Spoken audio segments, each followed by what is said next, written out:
Welcome to the Horror Hangout, a podcast where film fans watch the best and worst horror movies of all time and talk about them. My name is Ben Errington, and today I'm joined by regular co-host Mr. Andy Conduit Turner. Hello, Ben. How are you? I'm very well. I'm very well. Hope you're well as well. I hope you're not Yeah, a cockroach man in disguise. I hope you're you'd really never Andy know till it Conduit was Turner. too late. You never know till it's too late. What's the Only the time? shoes will give it away. Only the shoes will give it away. Uh, and we're also joined by a pair of very special guests, British indie horror power couple, Stewart Sparke and Lyndsey Craine, the director-actor duo from Dark Rift Horror and the masterminds behind Book of Monsters, How to Kill Monsters, and of course, Dead Reset. Welcome to the show, Stewart and Lyndsey. Hello. Hi, thank you so much Hello. for Yeah, having thank you. us. Yeah, thank you. You're very, very Yeah. welcome. It's been a long time Very nice coming, hasn't it? That introduction was as quite the well. introduction, yeah. Yeah. Yeah, step up your game, all of the podcasts. It's so nice to see you both. I would describe you as British horror royalty if I wasn't quite negative about the monarchy. Like, Yeah, so power no, couple it is. Yeah, very that was much the... appreciated. Thank you. very Yeah, welcome. thank you. Yeah, it's been Very a long time kind. coming getting you guys on, hasn't it? Yeah, I was like convinced we'd already done this before because I'm like, we've Yeah. seen you so many times, we've chatted so many times at Mm. festivals, mostly Fright Fest, and it's like, wait, we haven't done a podcast together. Yeah, what the hell? We did get you guys live at Fright Fest just before Dead Reset was going to come out. Just when I think was the Yeah. demo out or like it was on the way. It was like on the cusp. Yeah. We showed a trailer at Fright Fest last year, and we were talking about it coming out literally because it came out in September. So we're coming up on a year since then, which is crazy. Wow, a But year. No yeah, way. And then, of course, I saw you guys at Horror Game Awards as well. yeah, that was fun to run into you there as well, and that Yeah. was a fun night as well. Mm. Yeah, we're lucky enough to get Dead Reset was like nominated in a few categories, which again, it's our first video game, so we were like, what the hell? This is cool. It's like there's like the Supermassive Games Dark Pictures guys there, and we're just like sat there It's like like, feeling hi. like imposters. 'Cause, like we love Until Dawn and all that stuff. So Mm. yeah, that was really cool for us. Yeah. Sort of like wave at them and go like, you just want to give me a little Yeah, Yeah. We're just like, we're not worthy. We're not worthy. It was nice. Amazing. Amazing. And of course, Dead Reset. Again, one thing, some news came out yesterday that I thought we can immediately get get the lowdown on what that means. So Dead Reset is playing at Dead Northam, but as a film, is that right? Yeah, we kind of we made the video game with Wales Interactive that came out in September last year, but it's what's called an FMV game, which is a full motion video game, essentially an interactive movie. So the way we filmed it and the way it's presented is it's very cinematic and it's essentially like a movie, but a choose your own adventure movie. But when we first kind of decided to make this with Wales Interactive, we kind of said like, hey, it would be awesome if at the end of this we can make an actual movie cut of this, which will Yeah. be entirely unique to the experience of the game. Because the game, if you play the game like a single playthrough, is about 2.5 hours. In total, there's about 4.5 hours of unique video content that we made in the game. So we were like, let's try and make a 90-minute-ish feature out of this, which was really cool because we got to pick essentially what are our kind of preferred favorite paths in the game. Mm. Because every scene is in the game is essentially we had to do alternate scenes for everything depending on what the player chose. So yeah, the film version is like a 98-minute, completely unique, completely its own thing. It's got its own style. It's very different because again, the gameplay through is 2.5 hours. We had to get it down to 98 minutes. There's a lot that's different about it. There's the vibe is different, the pacing's different. It's like balls to the wall non-stop. There is no breathing room. It's just like crazy monster action. And again, even the ending's a unique ending that you won't find in the game. It's kind of a unique version that we put Oh, together. So I nice. think if even people familiar with the game will be surprised by what we did with it and the choices we made. Mm. And also it's great because there's so many people who there's so many gamers who perhaps don't watch these types of movies, these types of horror movies, and there's lots of horror movie fans who maybe don't play video games. We can essentially introduce Dead Reset to an entirely different audience who will Yeah. appreciate it for what it is in there. And you know, if they like the movie and they go, wait a minute, I could play the movie. Yeah, there's a game and there's an alternate ending, and you can romance Lyndsey's character, or you can get Lyndsey's character killed. There's many different ways. That's really fun for us. So I'm really interested to see how people respond to the film version. I can't wait to see. I'll throw some off my shelf to make some space just now. But what I love here is, you know, especially having met you guys and spoken about like your passion for creating these projects in the first place. What I'm seeing here is a great like bit of creative expansion, which is like the more likable sibling of corporate synergy. I love it. I'm here for it. It's yeah, it's so exciting to see you introducing it to all these new and different audiences as well. I think that'd be really fun. Yeah, excited, And really you're excited. premiering at Dead Northern, right? We are screening at Dead Northern, yes, in September. So we were part of their first announcement. That'll essentially be our hometown screening. So we're based in York. So Dead Northern is actually about a 30-minute walk from our front door, which is awesome. Perfect. It's literally the same cinema. It's in 6-screen Picture House.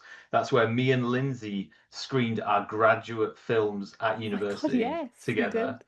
So we literally, and my graduating film was a time loop sci-fi movie called Clocking Out that Lyndsey played a computer voice in.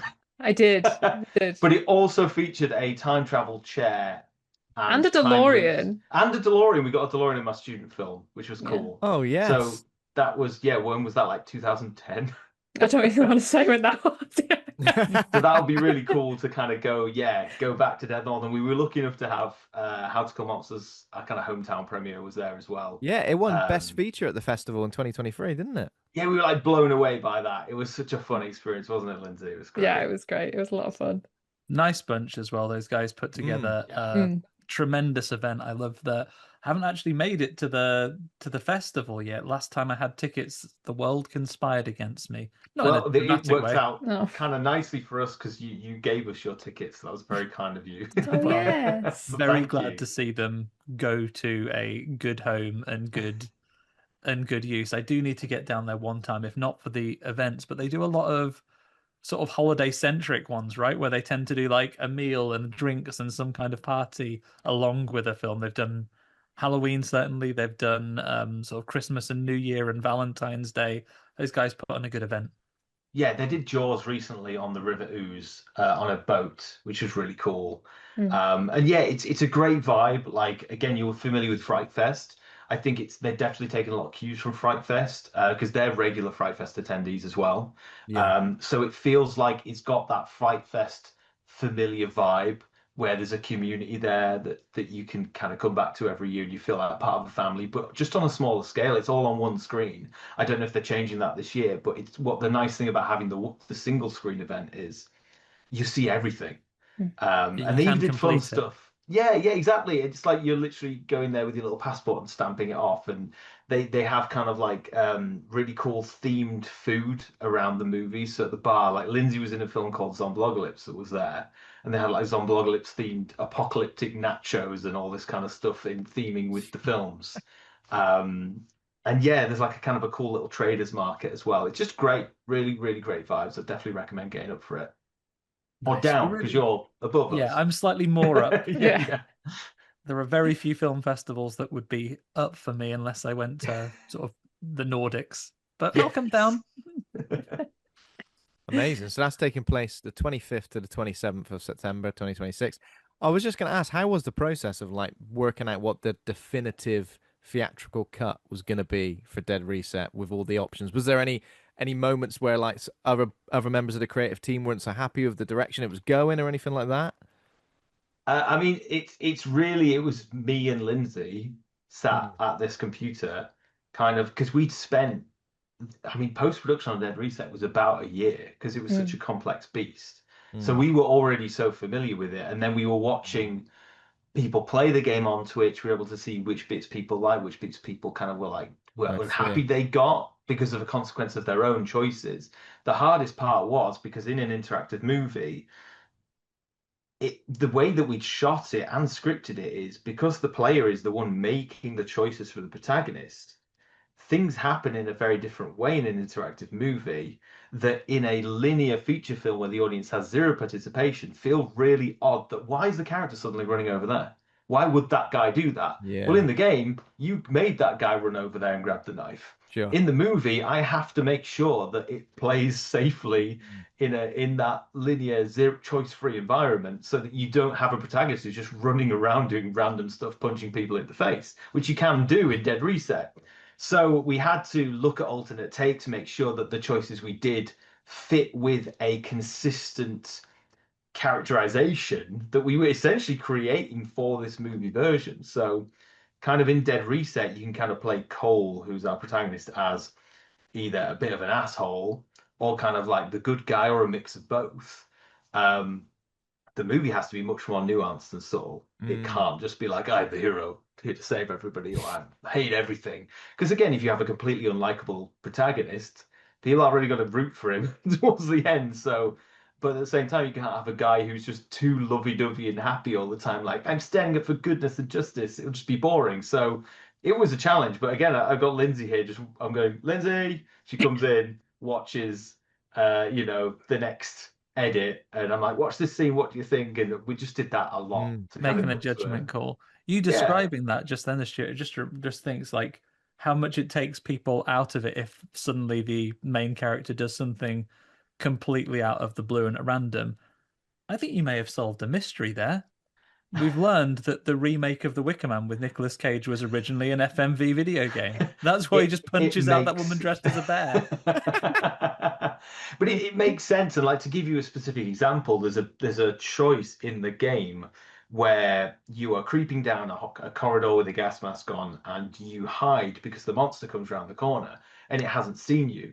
And in the game, the character, his route is blocked off, and he sees there's a locker that he can hide in, or there's a fire alarm that he could pull, and maybe he could cause a distraction. And in the game, the user interface comes up and goes, cause a distraction or hide in the locker. They both make sense because you're making the choice. In a movie, if he just pulls the fire alarm, it's really, why is he doing, what an idiot, you would hide. So obviously that's where we go, okay, naturally in the movie version, he's going to instantly hide. But also, I'm also taking out the part where I'm giving the player the choice of the opportunity to make the choice. So there's that awkward pause in the game, which isn't awkward in a game, but awkward in a movie where the player character's going, a locker, or there's a fire alarm there. That doesn't happen in the movie. He makes a split-second decision. He sees the locker and goes into it. So you'll find that a lot of the time, especially if you've played the game, when you see the movie, I think it'll be very interesting to see how we've done it. But with a lot of surprises, because some stuff's been swapped completely. There's lines of dialogue that have been moved around to really make it feel different. Yeah. How does it compare to how you play the game, Lyndsey? Because obviously you stream the game as well. How does this cut compare to like the kind of choices you were making when you're playing the game, as you are, of course, actually in the game as well? Were you protecting your character at all Protect costs? her at all costs. Oh, I mean, we played the demo on our streams. I didn't play the full game, but yeah, I was 100% biased towards my own character. I was like, we need to protect Fern at all costs, obviously. I agree with Fern, actually. Yeah, Fern makes some very valid choices here. But yeah, obviously, like when the film edit was going ahead, it was just trying to think, what makes most sense. So that a lot of the time I was like, maybe we should cut Fern's line there, maybe we should do this, do that. So it was kind of about not being precious about certain scenes and things like that, and just what was important and integral to the film to make sense. Because as Stuart said, with it being 2.5 hours long, it was really difficult to cut it down to 98 minutes. And there were some moments we were like, oh no, that's a really cool moment, but we just had to get rid of it. So I think with the game, obviously, you get fully immersed in it because you're making the choices, and particularly because you only get 5 seconds for the choices as well. So it's pretty intense, and it's obviously if you play in streamer mode, you can pause it, but if you don't, it's not a lot of time at all. And a lot of the choices, they have big consequences as the game goes on. So so it's really cool to see it as a film cut, and as Stuart said, I think people will be pleasantly surprised at what we've done and how we've mixed it up. And yeah, I think you'll be able to see it as two different things, and I think that's going to be a really cool thing of people who haven't played the game when they watch the movie, to be able to say to people, oh, if you didn't like that ending, you can go and change it, and you can go and see, how it would end up if you decided what to do. If you didn't think Cole made the right decision, you could go and make that decision for him. So yeah, it's cool to have kind of both versions, but always stick with Fern, obviously. Yeah, obviously, yeah. And is streaming like an ongoing thing for you now? Are you sticking with it? Are you carrying on in horror, or have you been drawn into all sorts of other genres with streaming too? To be honest, I have taken a bit of a pause from streaming. I think just with the Dead Reset edit and things like that, it was just taking a lot of time. And I think with streaming, I wanted to commit to it. I didn't want to be, coming in and out too much. So I have taken a bit of a pause currently. I do plan to come back to it.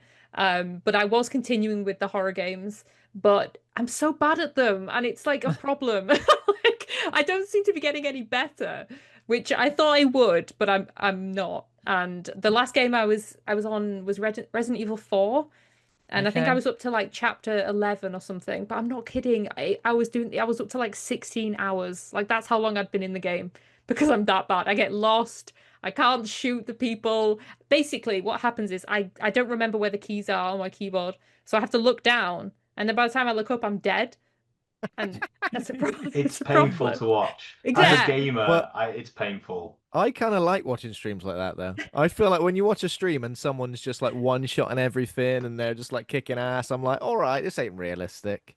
I prefer Exactly. to watch a bit of a struggle, you know? Yeah. Yeah, because this is the thing. When I do kill something or I do something right, I'm like buzzing. I'm so Yeah, it's like a happy. celebration. Like, It's yeah. a big achievement to Yeah. see, isn't it? Yeah. Yeah, so completing a game is a big achievement for me. But yeah, I do plan to come back to it. But it's just, yeah, it was kind of because I was so in and out, and yeah. So I will eventually go back to it.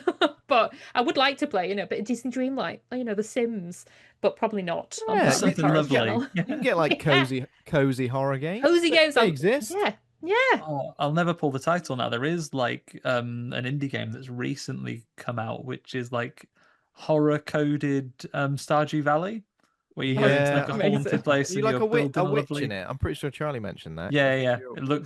It looks great. But otherwise, there's ghost Pokemon in Pocopia. You could have a lovely time There we building a go. nice town for them all to Yeah. live in. Yeah, to be fair, I mean, I think I did have a lot of fun playing with my friends Dave and Isla. We always played like Repo and Lethal Company. Like it's just so funny. So I do have a lot of fun playing games with them.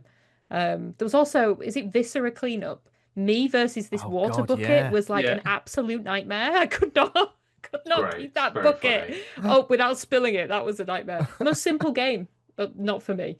But no, I do enjoy like the co-op games. They're a lot of fun. Dead Northern. What else have we got? Premiering. So we've got Loner screening. Charlie Robb and nice. Douglas Torn. Obviously, we had both of them on the show discussing Loner a little while ago. Friday the 69th. The 80s horror comedy. I've never seen that, but No, I me either. always hear about it. The title alone makes me need to see it. Yeah, exactly. A Spanish movie called Buffet Libre and Aswang, a 1994 vampire Filipino movie. Interesting. So yeah, like a real cross section of interesting films being shown at Dead Northern. So amazing. Looking forward to that. Get it in the calendar, everybody. Get it in the calendar. I guess, I mean, from that, we're kind of segueing nicely into some horror news for this week. So the Fangoria Chainsaw Awards the nominees are out now. You can go and vote online. Go to fangoria.com /vote. I think that's right. Something like that. We'll drop a link in the show notes. He's good like that. Drop a link in everybody. the show notes. Loads and loads of nominations for like best wide release, best limited release, best first feature, best lead performance, best director, best screenplay, etc., etc. Kind of like a really nice cross section of major studio releases and streaming premieres and stuff like that. So yeah, go and get involved. I guess my question would be for Stuart and you, Lyndsey, any highlights for this year so far for 2026 in terms of the horror releases? Any films that have really, really stuck with you? I mean, we've seen so many. It's like we were talking earlier. We were like, what have we seen? Because we've got Cinema World Unlimited, so we were like hammering great. the films. Mhm. Yeah. So like Lyndsey and I, we saw Backrooms, Obsession, We missed The Mummy. We were just talking about that.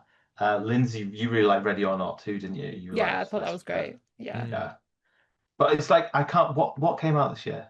Please remind me. Well, we started first. Biggie was Bone Temple, I think, in Oh, we January, love that. Oh I Bone love yeah, Temple Bone in that was January, very good. Yes. Yeah. and then you've hit a Obsession, lot of the big ones: here, Hokum, Obsession, Backrooms, Hokum. The Bride, Send Uh, Help, even though that's kind of like horror adjacent, isn't it? It was kind of a thriller. yeah. Oh yeah, you remember that Yeah, one. but a couple of limited release movies like Queens of the Dead, Touch Me, which we've been championing on this You know, show. got my vote for limited release this year. Mm, Okay, we haven't Was seen that actually. Touch Me, did you say? Came out on Shudder on Friday, just Touch gone, Me is a so lot you of can fun, watch yeah. it on there now. Check that I out. really love it. I know we did a quick interview with the director Addison.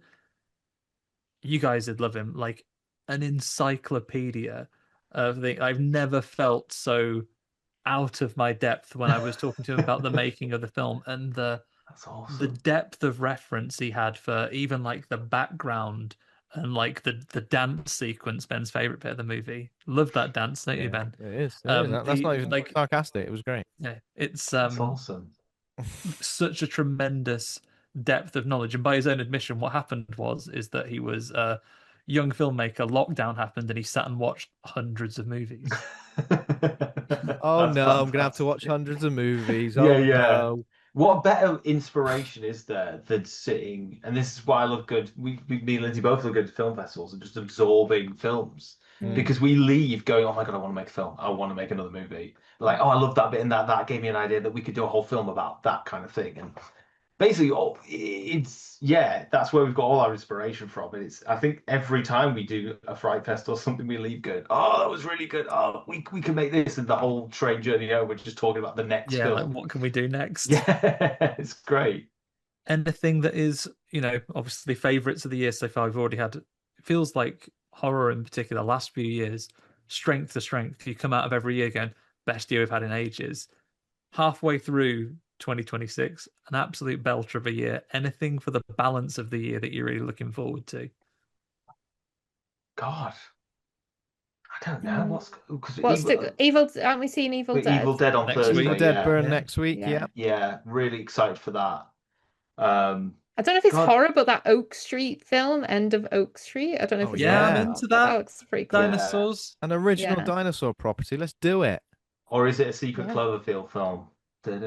I'll take it. Yeah, that'd be cool. I like Cloverfield. Because we just rewatched 10 Cloverfield Lane. I just forgot how good that movie So is. good. as Oh, well. so good. Yeah. And we're big Cloverfield fans. Like me and Mhm. Lindsay, just obsessed with that movie Mm. as well. It's so good. Amazing. Remember they Apparently just season dropped an a actual sequel to the original as well at this point. Is it rumors? Am I like your auntie on Facebook, Ben? Have I been tricked? I swear, no, Probably. I swear I saw an article about they were cooking up a direct Yeah. sequel. But I hope again it's disguised as another movie and we all go and see it and it turns Mhm. out. So I remember when they did like the Blair Witch remake was like I think that was at Fright Fest as The Woods. And then Yeah, like it we all was. went and it was like, oh, surprise, it's Blair Witch. It's like I love that kind of stuff. Mhm. Like I want that to happen with the Cloverfield Yeah, film. that's great. So that's why I was kind of hoping the End of Oak Street was like a secret Cloverfield movie. Remember You when, saw a dinosaur. You were like, oh, Yeah. maybe not. Dinosaurs. when they released the Cloverfield Paradox, they literally just dropped it there and then, didn't they? They Yeah. went, here's a That trailer was for this cool, film. but It's out it was now. almost like they lost faith in it that they did just dump it Oh, on yeah. Netflix. Because again, that film had so many cool ideas in it, but it was just this weird hodgepodge. And they tried to connect that to the first one, but it was like a giant clover. Yeah, it was weird. So let's not get started. I'm going to get angry about Cloverfield Paradox. Cloverfield Rage. Yeah. For me, I think we talk about films for the rest of this year. So many things. I've got lots to wrestle about with what's on the top slot already for the year, but November's going to come and we're going to have Godzilla minus zero. Is it? Is that I what it's mean, called? yeah, that Mm. we went to see the first one in was it -1 in IMAX? Yeah. Oh my And God, it was so good. that vacuum Wow. void of noise moment. Yeah. Everyone in the cinema was like holding hands. We were all like united You could hear a in the pin drop. It awe was wild. of how good that film was. And then I'm telling everyone at work that the Japanese Godzilla film's amazing. They're all like, what? like work with some ingrates that would What, appreciate reading? it. Yeah, it's like you have to read the subtitles, but it's amazing. And they're like, "What, the American one where he like fights King Kong in it?" I'm like, "No." No. Although that was fun as well. That was fun. Yeah. Where it gets like a piggyback or does like a Oh my full-on god, the Royal wrestling Rumble. moves. Yeah. It's like, yes, this is great. WWE meets Godzilla. I love it. I love guilty pleasure stuff. Like, my biggest surprise win of this year is not horror, but it is the He-Man film. I didn't even play with He-Man as a kid, and I only went to see it. I went to see it on my own because Lyndsey didn't want to see it and saw Disclosure Day for a second time. We went to separate screens. Yeah, see I you sat and now. watched He-Man on my own, Literally. and I was like, "This is amazing." I did go and see it again though. We did go again when it was really hot the other weekend. Stuart was like, "It's too hot. Should we go to the cinema?" And I was like, "Yeah, okay, then let's go see Oh, him." yeah. We ate ice cream in the cinema. It was great. That's perfect for like when it's too hot. Cinema's the best place to be. It's dark, it's cold usually. I don't know Yeah. what's What a worse dream. there, missing He-Man or having to see Disclosure Day twice. I'm okay. So I'm like Emily Blunt's like one of my favorite actresses. So I was like, I want to see it again because I like Emily Blunt. Lyndsey's obsessed with Emily Blunt because of that. We literally, in a charity shop, I've literally got it down there, salmon fishing in the Yemen. She's got Mary Poppins Returns. Obviously. The other night we watched Jungle Cruise on 4K. Great film. And then That's we not went bad. to see That's- Edge of Tomorrow at Cineworld because they had like a... The Edge of Tomorrow is a event. great film. The Edge of It's Tomorrow great. is outstanding. So Love Yeah. that film. She's in a Best lot of press good up in the films. business. Yeah, because they showed Yeah. it in the cinema, and I was like, "Oh my god!" But that was before. Yeah, we booked that ages ago, didn't we? Yeah. Before the Blunt The Adjustment Bureau. That's a Renaissance, good I don't film. know. It doesn't matter, ignore me. You like the Quiet Place movies of old Blunty? Yes. Mm. Yeah. Giving she's birth so in good. silence, So good. standing on a nail like Mara from Home Alone, but not making a sound. Yeah, it's when she has to give birth. That bit. Yeah. That's insane. That is. Thank goodness Yeah. she just stepped on a nail to distract herself from the pain of childbirth. Yeah. Yeah. But she's like my favorite. She's so good. That'd be a good game to play on stream. The Quiet Place game. That was pretty stressful. We Was haven't it? played it yet. Oh, no, we haven't. Yeah. Don't make a sound. It's like Oh, you got. you see, I'll be terrible at that. That's all I do. I think you could turn the microphone thing off, but there are loads of moments you got like walk across this broken glass. Can I just go around it? No, walk across it, but walk across it slowly. Oh, for God's sake! Turning your microphone off is the cheats way out of it. To be like, yeah, not going to make a sound. I'll just change the privacy settings on my laptop. Yeah. It may not access my microphone. Yeah, I was like when I went to see Darren Brown that once, and you'd get so worried that he's going to play a trick on you or hypnotize you or something. So I'm just going to look at the fire escape the whole time because legally he won't be able to fuck with that. Intently study the fire escape for about an hour and a half. That's funny. I God. hate when they do the microphone thing in games. So they do it in Fears to Fathom. And when you have to, I don't know if you've played those games, but they're so good. But when you have to hide in a cupboard and then you can see the microphone thing, I'm like, this is game over for me. Like, I'm feeling gonna, a tickle in your throat. yeah, literally. Or like playing Phasmophobia. And when I'm playing with Isla and Dave and they're like, be quiet. And I'm like, what? I'm just dead. Come Like again? repo's the worst. Yeah, like repo's the worst for that. We have to be quiet. It's just it's so bad, but so fun. And when it says "be still" and hold the DualSense controller, Oh my still, god, I hate that. and I'm pretty sure I'm still for the whole duration of me playing the game until that moment. Yeah. Oh God! Suddenly, It's all I until wanna do dawn is- at the end. Until isn't it? dawn's the worst. Yeah. Yeah. Getting the accessibility menu, Ben, switch all those fuckers off. yeah. Back to basics. Okay, what other horror news we got? We've got Trevor Henderson's Siren Head. That design of it kind of looks a bit like Slender Man, but with a big old siren thing for a head. I don't know if you've seen this. It's been picked up. It's been picked up for a movie, and it's getting a big screen adaptation. Ever seen any of Trevor Henderson's designs? He did a lot of the designs for the movie Tarot. He's got quite a big online following for these posts and everything like that. And it did go viral, this design of Slender Man. This design of Siren Head, where it's kind of like disguised within like these lampposts and kind of like wire and electrical wires. And this He's disguised as a big creature. siren. Big siren. Yeah, the big siren tool. head.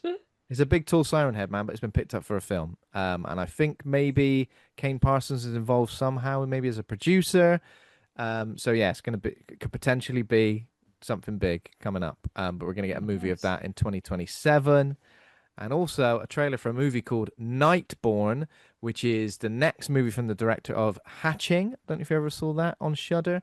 I think it might be Swedish potentially. Big old egg. There's a girl, she finds a big old egg. What could be in this egg? You have to find out because it's hatching. Well, next up, there's a movie called Nightborn, which pulls from Nordic folklore, and Hannah Bergholms is the director, and it's the follow-up to Hatching. And yeah, Nightborn. I don't know if I have a synopsis for this one actually. Here we go. With dreams of starting a perfect family, Saga and her British husband John moved to the isolated house where she spent much of her childhood, deep in the Finnish forest. But as soon as their baby is born, despite the reassurance of all around her, Saga knows there's something terribly wrong with her son. What's He's wrong been with bloody my baby Nightborn, boy? hasn't he? Oh, fucking hell. He's been born at night, this fella. He's evil. So yeah, baby from egg in first film, hatching. Second film, baby not from egg. There Born we at go. night. Nightborn. Not from egg. Baby, Yeah. baby not from egg. The would you rathers by the end of this year, Ben. Would you rather Nightborn or Hatched? Eggborn. Eggborn. Would you rather Nightborn or Eggborn? Well, it's a Oh. difficult question for me, I have to say. That's all I got for news. Andy, you got anything for news for me? I mean, we can have a quick foray into regular feature, Andy's negative news corner. Sony are being a real pain in the ass, aren't they? They are absolute assholes, and I am.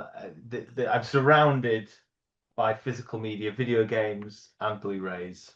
I've still got my PlayStation 3 right there with my copy of Infamous 2, digitally owned. Annoyingly, I need to get physical.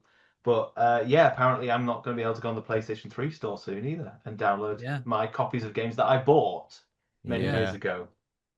Didn't they? The They big- deleted like a ton of films as well on the Yeah, on the this catalog. announcement comes days after licensing changes and the contracts they have meant about 500 movies became no longer accessible to people who bought them, not rented them, you understand, Yeah. bought them. Yeah, Studio Canal Films, I think it was, wasn't That's it? right. It's That's like, right. Yeah. It's yeah, they kind of shut their kind of movie side of PlayStation Store and Microsoft Store a while ago. Because I remember Book of Monsters, we were like, oh my God, it's on the Xbox Marketplace. It's not anymore. It's not available, even if you bought it. But it's like, that stuff is crazy. And the worrying thing now, obviously, GTA was the big front runner to all this news because I think that gave Sony the, well, look, they're not doing a disc. We'll tell them now. Let's just tell them now. That's when they revealed it. Yeah. But also it's gonna, Microsoft will be the next to do it, and it's we're paying subscription for everything, and it's even Assassin's Creed Black Flag. I love that game. I bought the remake on disc. Little did I realize it's got about, apparently there's only like a gigabyte on the disc, and it really is just the license key to download from the online store. Which again, when you think ahead in 10 years time, I go, oh, I'll play Assassin's Creed Black Flag remake. Oh, I can't access the online store because they've closed it down, type of thing, and that's going to get worse and worse with every generation of console. So yeah, hold on to your GameCubes, folks. Yeah, I think it's a really interesting place to be in because I totally understand, like for many reasons, broadly, digital distribution is a good thing for a lot of people because there are, technically speaking, and the people who are being toxically positive about, oh, it's good actually because they'll be able to control the costs. No, they won't. They'll be able to make more profit. Like, digital distribution is a good thing environmentally, potentially cost if people weren't crooks. There are good reasons for it. But what is massively needed is huge consumer reforms when it comes to your digital rights ownership. Like I've said, as much as we were looking at this online, I did not suffer through several years of hearing about crypto and NFTs to not believe that a marketplace to transfer digital assets between individual owners is not technically possible. It absolutely is. If there was the interest in it, and the interest was to be fair for consumers, you could buy a game digitally, and when you were finished with it, use a technology marketplace to list that and be able to transfer that asset to someone who bought it from you, or to give it to your kid sibling because you're done with that game now and you're handing it on to a member of your family. These things work absolutely, and you could put things on there that actually encourage positive business practices, like for example when something goes off a store. If it's not going to be available to you anymore, then you're entitled to a refund, and you could make that refund the lesser of the price you paid for it or its average cost throughout the lifetime on the platform, which would encourage companies not to keep it as 60 quid until the day before they delist it and then they make it 1p. You could say, right, average over the time it worked. There are ways you can make it fair, which is why I actively applaud the fact that I know the EU are talking about commissioning. They did just quash a lot of legislation that would have been really good for games preservation. But if they relook at this now and actually start twisting some arms to say, no, you have to do a slightly better job of looking after your consumers, because otherwise, I've always loved a console. I've always loved having a console. My first one was, even before I had a TV, when I had a Game Gear, which depressingly, I don't want to know if it's probably before at least half of the people on this call were born, but I had a Game Gear that I used to play loads of like 8-bit little handheld cartridges on. I've always loved having a console that was very separate from playing PC, particularly as an adult where I work on a PC all day. Do I want to sit and game on one? Possibly not. But now, because of the way that licensing works on platforms like Steam or good old games that have really, really good and robust policies about how you always retain access to the games you buy, it's not really competitive now. And the fact that the base unit costs, like, I don't know what a PS6 or the Xbox Helix would have to do for me for it to be worth the price of admission at this point. I'd want it to do my taxes. Yeah, all they've got going for them in that regard is really good exclusives. But as we know, both of them have kind of disregarded that entire business model, especially Microsoft in recent years. And I know Sony are kind of going, oh, we're going to pull back and we're not going to do PC anymore. But it's like, those glory days are over where it's like you had to get the Xbox to get Halo, you had to get, the PlayStation, you had certain games on there, and it's like that doesn't really happen anymore, and it's sad in a way because the excitement of it's gone, but also it's to the detriment of the whole system, in a way. So, and the market is so heavy now as well that, like, certainly in the greatest era of console gaming, what, PS2, Xbox, GameCube, and Dreamcast. And the Dreamcast. Sega, like, now is your time. Dreamcast 2, bring it back. I'll Crazy be ready. Taxi, get it on there. Get that Half-Life port on there going. These are the days. Those are the days. Yeah, like in that era when it was truly like the market was really busy. There was a lot going on, but there were enough. The market wasn't so saturated that you didn't have the case. It's impossible. I can't play everything. So actually, I'll let a few things pass me by. Even now with this current generation, tremendous games that are coming out, but there is so much huge titles coming out that if I haven't got the time to dive into like an essential game like the new God of War, that's all right. There'll be something else along in a minute. Yeah, I never have still haven't played Ragnarok. I still haven't played Ghost of Tsushima and things like that. And I know these are really good games, but there's so much out there right now. Yeah. And it's kind of there's just a lot of good stuff. Yeah. And again, the prospect of it's so funny. My colleague at work today just found out that GTA 6 isn't coming out for PC for at least a year, and he was counting on it. He was like, "I can't wait to play it in November." I was like, "You don't have a console?" He's like, "What?" And he was literally Googling how much a PlayStation or an Xbox is, and it's obscene now. They've gone up by like £200 each. So it's just like, and because all you need is data centers, apparently. Yes, but it's like the timing couldn't be better for Grand Theft Auto announced digital only, and it's like, oh wait, everyone needs a new console to play that. Wait, they've just gone up £200 each. Interesting. Yeah. It's just mad. They're playing a tremendously dangerous game as well, though, because if they annoy their market like enough to really put people off buying these things, why you're trying to run a pre-order campaign for a digital only thing is beyond me. But have they completely miscalculated that anyone who identifies as a gamer, even quite casually, has enough of a backlog of games to see them out the rest of their life easily? Yeah. I could guarantee, without calculating a single thing and without having to rely on hardware that's, buried in my parents' houses somewhere. I have enough video games to do nothing else for the rest of my life and never spend another penny if I so choose to. Yeah. Yeah. So, and again, they're relying very much on people not being able to get organized. If collectively, even 50% of people who played games, probably less, went, nah, I ain't buying this for a year. Like, you would bring any company to its knees. Yeah. But the FOMO is going to be so hard on it that Yeah. unfortunately, it's not going to happen. Last GTA I finished, though, was Vice City. So I am quite comfortable catching up. He's all right with the FOMO. Okay, right. Next part of the show is what we've been watching. Anything any of us have seen in the last week or so, longer for you guys potentially, that you'd like to recommend, horror or horror adjacent. Have you guys seen anything, or have you been locked in with the Dead Reset edit? No, I mean we have been going to Cineworld a lot. I mean, it could be horror adjacent, but we saw Jackass Best and Last the other night. It is definitely horror adjacent if you take some of those stunts. But we really enjoyed it. Me and Lyndsey like bonded over the previous Jackass films when we were at uni. Yeah. So like it for us, it was like a really good greatest hits with a bit of new material. But Lyndsey was crying laughing. I don't honestly, I don't know what it was.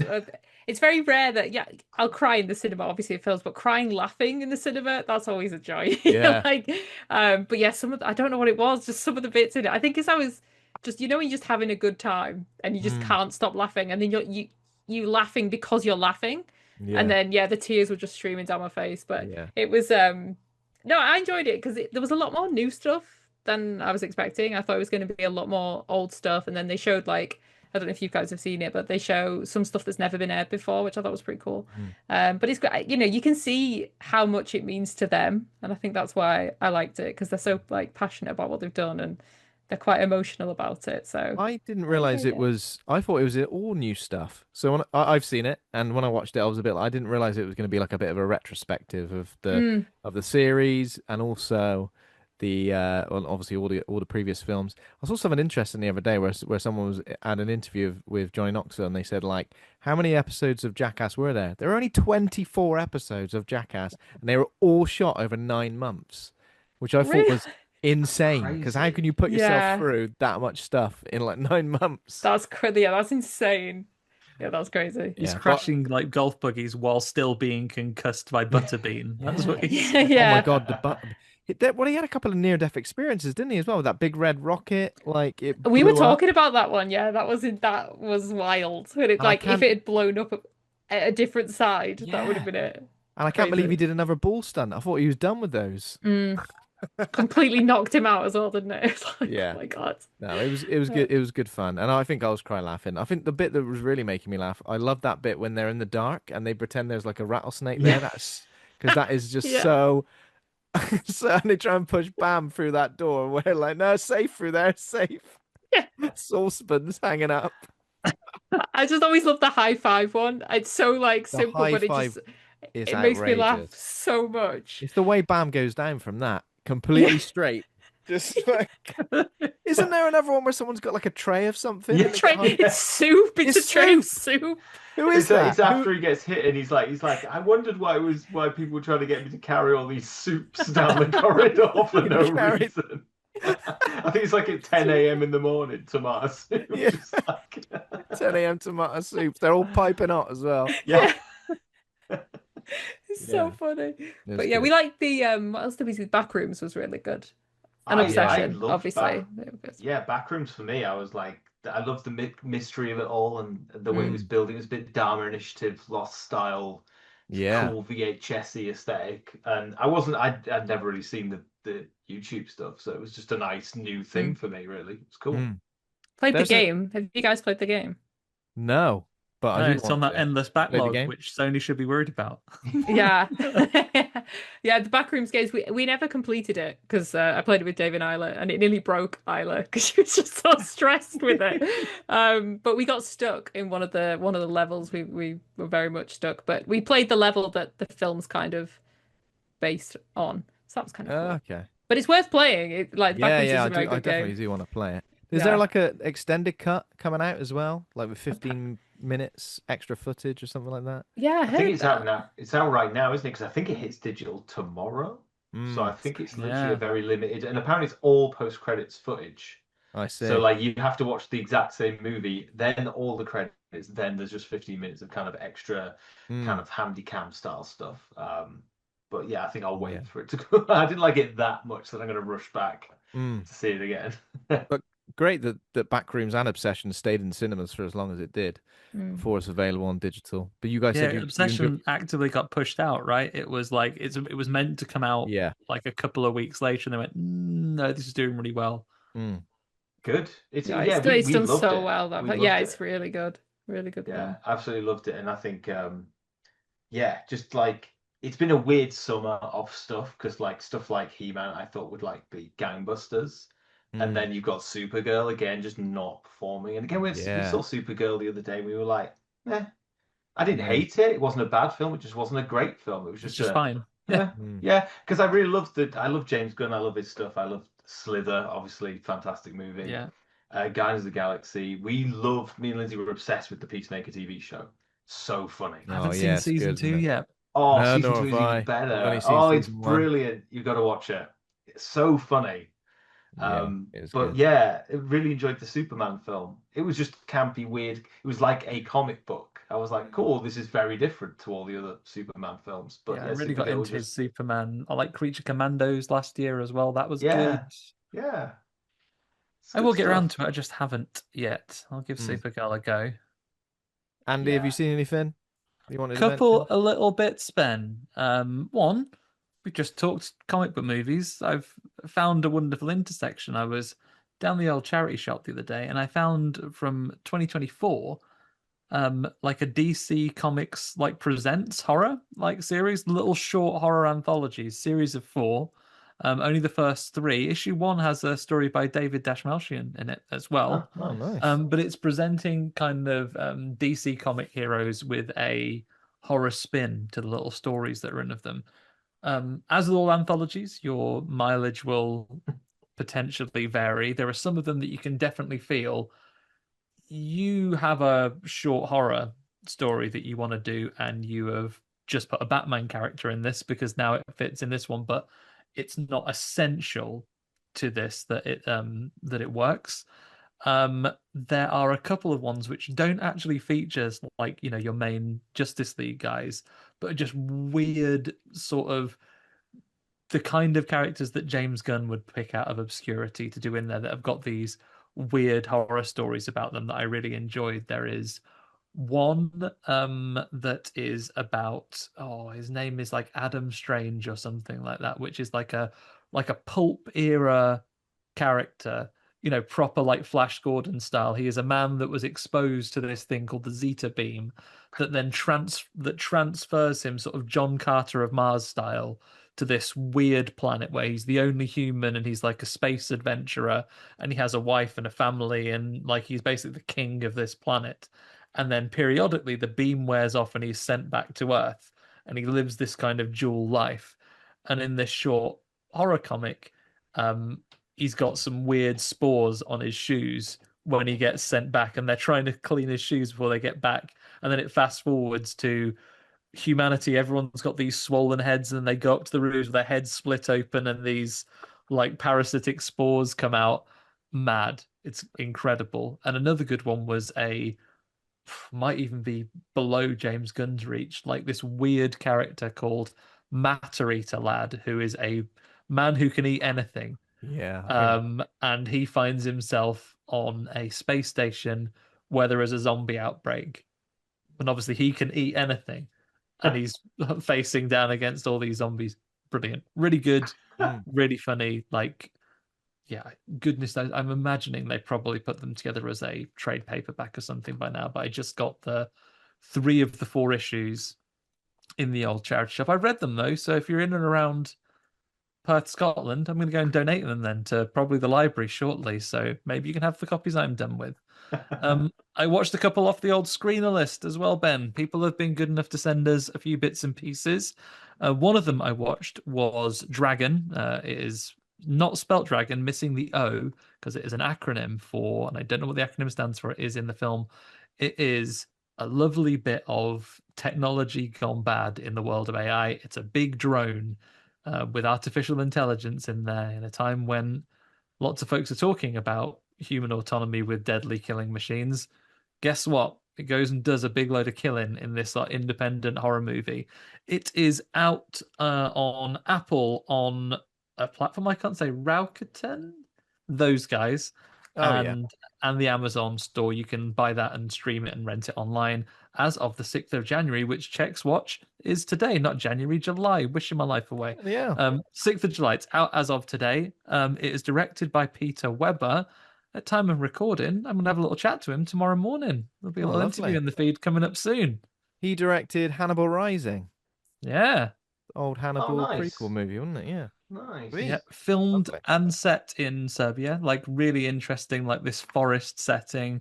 It's an independent horror movie, so don't expect, the drone to come to your house, but it really is evocative of lots of technology-based horror that I certainly love of the era. It's got a little bit of the chopping malls about it. It's got one of my favorites, deep cut. I expect blank faces. Evolver, what a time!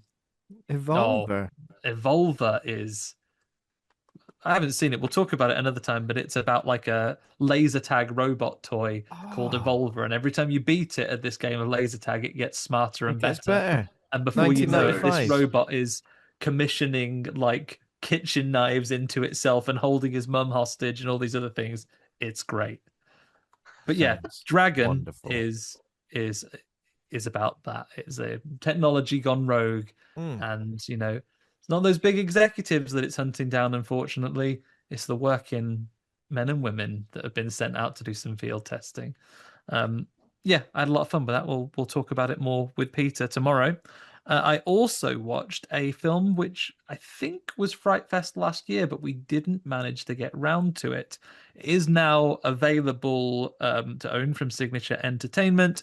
I saw Hold the Fort. Did either of you guys see Yeah, this Hold last the year? Fort. I saw that was out. Don't think we did I think actually. so, no. I think it would be very much both of your cup of tea. It Okay. is directed by William Bagley. It stars Chris Mayers, Hayley Leary, Julian Smith, who is an absolute highlight. I've not seen anything, and he's on his letterboxd is only listed as this thing, but comedy gold. He is brilliant. Nice. It reminds me a lot of Stuart, Lyndsey, your style of filmmaking in the fact that it is over the top, it's gory, it doesn't take itself too seriously. Comedy is so heavily like entrenched in what they're doing. Hold the Fort is about a couple that move into a new neighborhood. Lots to recommend it, but they do have one of those homeowner associations. And the only rules of this homeowner association, in which they forgot to read when they signed the contract, was in the summer equinox, a portal will open and the residents are forced to defend the neighborhood from all the monsters that come spilling out of it to survive till dawn. Otherwise, they will destroy the neighborhood.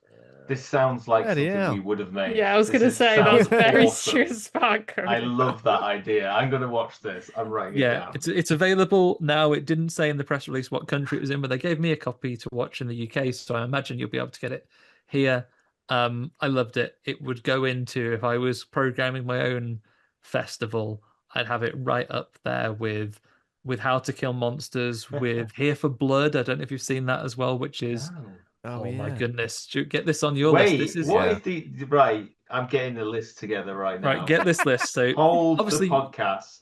yeah, Hold the Fort, definitely worth watching. Yeah. And then Here for Blood, which is about a young wrestler who takes on his girlfriend's babysitting job because she has studying to do, and he has to protect the little girl of this family from some cultists that come to kidnap her and try and sacrifice her. This also. This was at a festival with us, and we Yes. literally got to the festival like just after this had finished.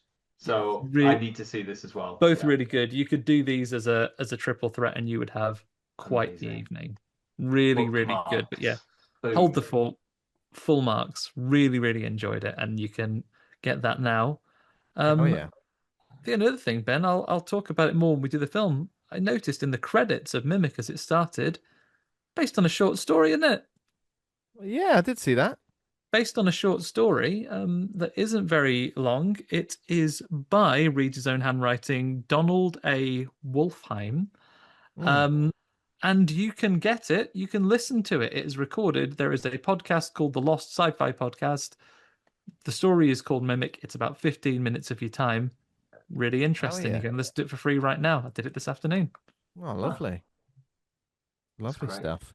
I've only got one thing to mention that I've seen. So I saw the documentary Rubberhead, The Life and Monsters of Steve Johnson, which is a lovely documentary about Steve Johnson, the special effects whiz, who is responsible for various films such as The Fog, The Howling, American Werewolf in London, involved, obviously not solely responsible. His first big creation of his own was Slimer and Ghostbusters. Loads of stuff in Big Trouble in Little China. And yeah, similar to you, Andy, you're getting a chance to talk to the director of Dragon. I'm going to be talking to the director of Rubberhead, Nick Taylor, very soon as well. But this was great. It's premiering at the Fantasia Film Festival. I think it's coming up, or maybe yeah. So yeah, this was great. Great to sort of see the life and times of Steve Johnson. He was married to Linnea Quigley around about the time that she made those workout videos as well. If you know what I mean.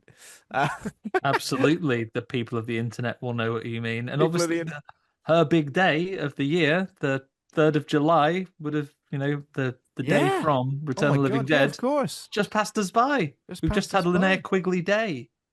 Linnea Quigley Day, but it's really interesting. Steve Johnson, like his career, his addictions, kind of, and like his kind of point of view on life, like now at the age of, I think he's like in his mid-60s.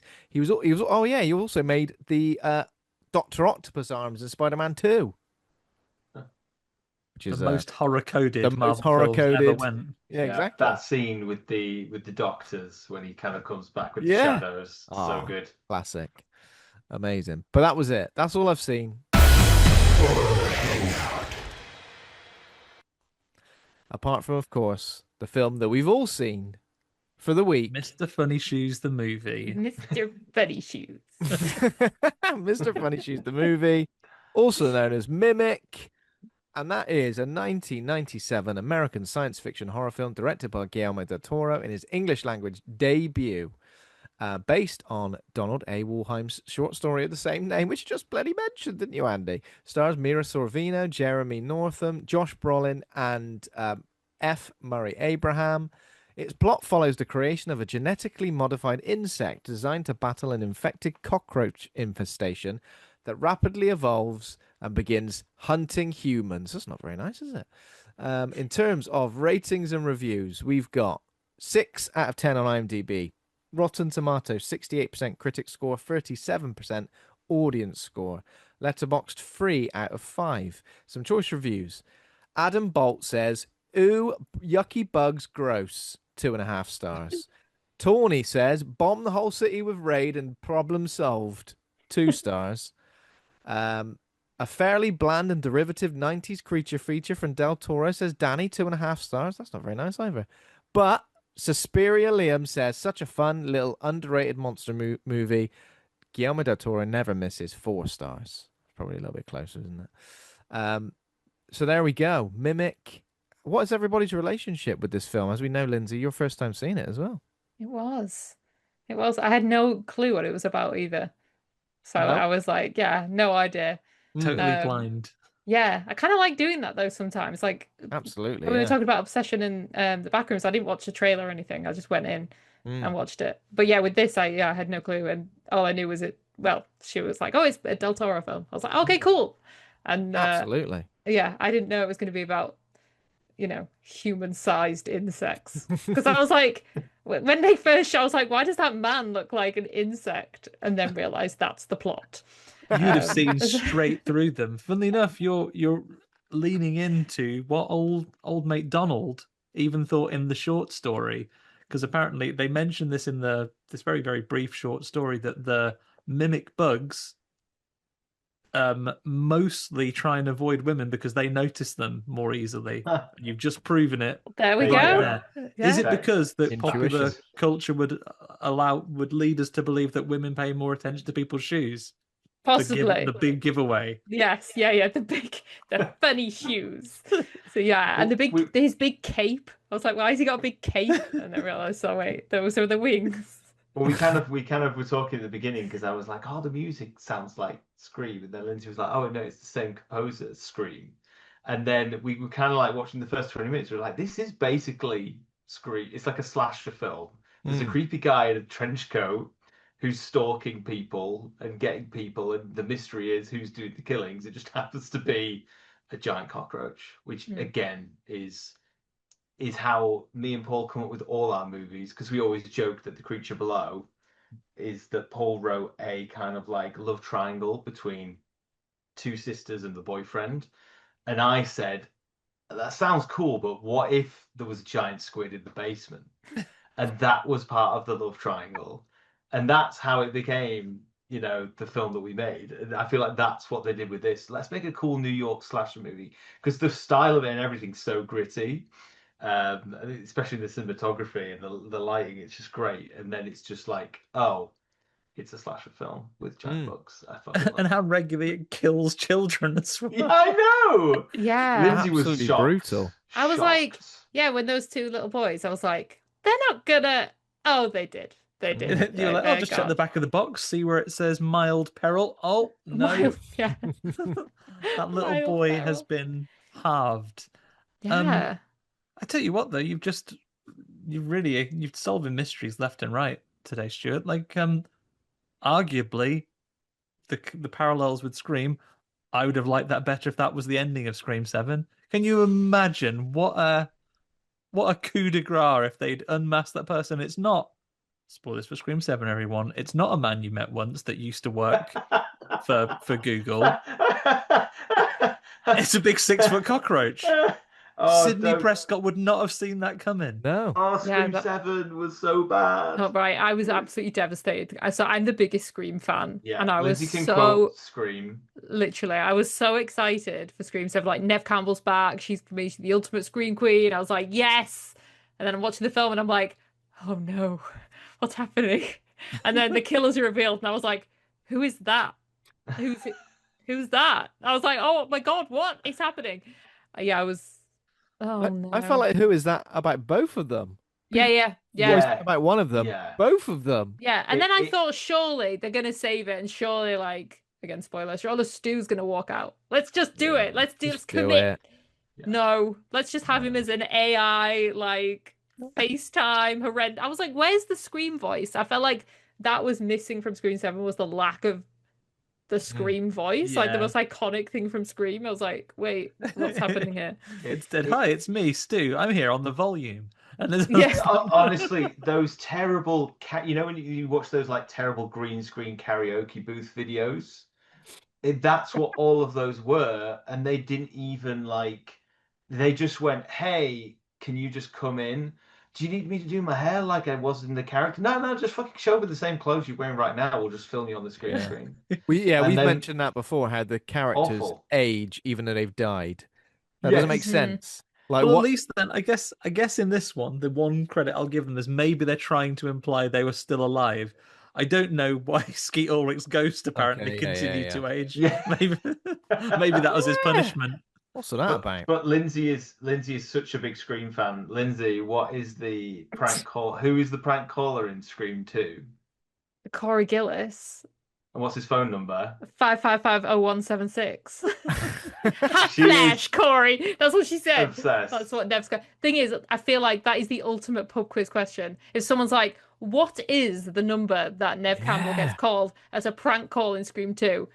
I'm your girl. I can answer that question. I know that is the deepest cut. These guys are signing themselves up. You say one more thing like that, Lyndsey, Ben will have challenged you to the quiz at the end of the year.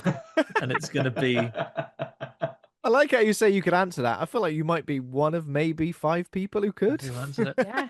We did finish. 555-0176. Hot flash, Corey.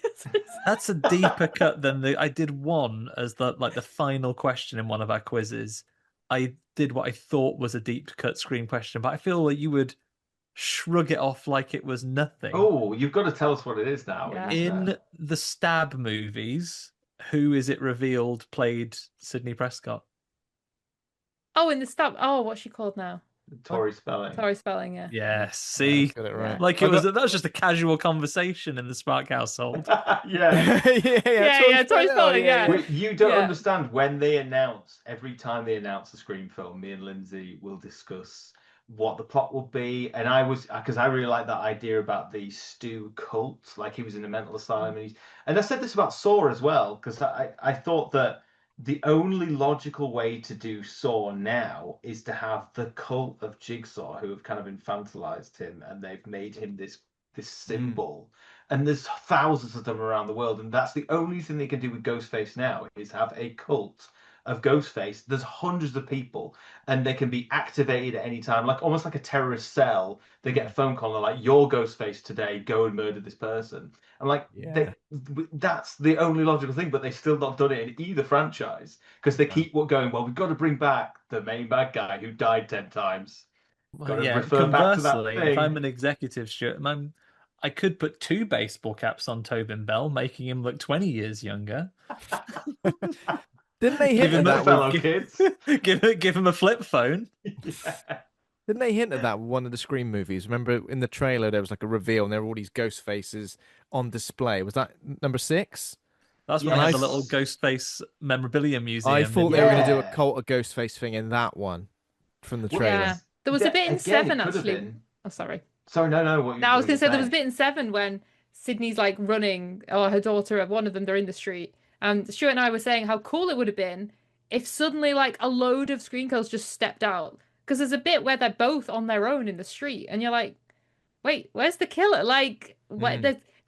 So Scream 2 is my favorite because it has some of the most iconic like chase sequences, like that scene of Gale and the killer in the sound booth. Yeah, I think it's so intense, and they don't really have that again. I'm like, that's what Scream films are missing, is like those really intense chase sequences. So I'm like, they are really scary. And then the bit when, oh my God, I'm getting too excited now. But the bit when Nev Campbell's in the car with their car and she has to climb over the killer in the front seat. Yeah. That's awful. That's why Scream 2 is Scream the best. 2 is great because I feel like you really feel Sorry, Ben, you go. you really feel the motive of the killers in Scream 2 as well. Yeah. And the rage and like the way oh God, what's his name who gets killed? Jamie Kennedy's character. What's his name? Randy. The way he gets killed is so unexpected and so brutal. Yeah. It just doesn't feel fair, does it? And I feel like Scream has lost that really like nasty streak that it had, especially in Scream 1, yes. In Scream 2, even more so. I feel You like need it's lost motive, that. and the motive from that point began to be more and more diluted. First, it's like, yeah, I'm your brother, I guess, and I'm also mad, and it never really had that same, like the real visceral nature and the real sort of believable motive than it managed from those first 2. I'd also say maybe this isn't the reason it's your favorite, Lyndsey, but arguably in terms of, by the letter of the law, Scream 2 a musical. It has a point where characters stand up on a table and sing. Yes. Yeah, that's very true. That's where we take Scream 8. We get John McPhail of Anna and the Apocalypse fame, get him to bring us Scream 8. Yeah. There we Make go. the killer a giant cockroach in the end. We will explain nothing. Yes. Yeah. There should be no explanation. Like a clone of Dewey turns up and goes, sorry, as a byproduct of me being alive again, cockroaches are massive now and they hate you, Sydney. They hate you. I mean, one link, I guess, to this film is 1997. So Scream 2 came out in 1997. Mimic came out in 1997. But listen to this for a laundry list of amazing 1997 horror movies. I Know What You Did Last Summer, Event Horizon, The Relic. Yes, I know, exactly. Mimic, I was going to say Godzilla. Anaconda. I nearly said Godzilla. Anaconda. Oh, The Night Flyer. That's underrated as well. We should do a Night Flyer episode, Ben. Absolutely.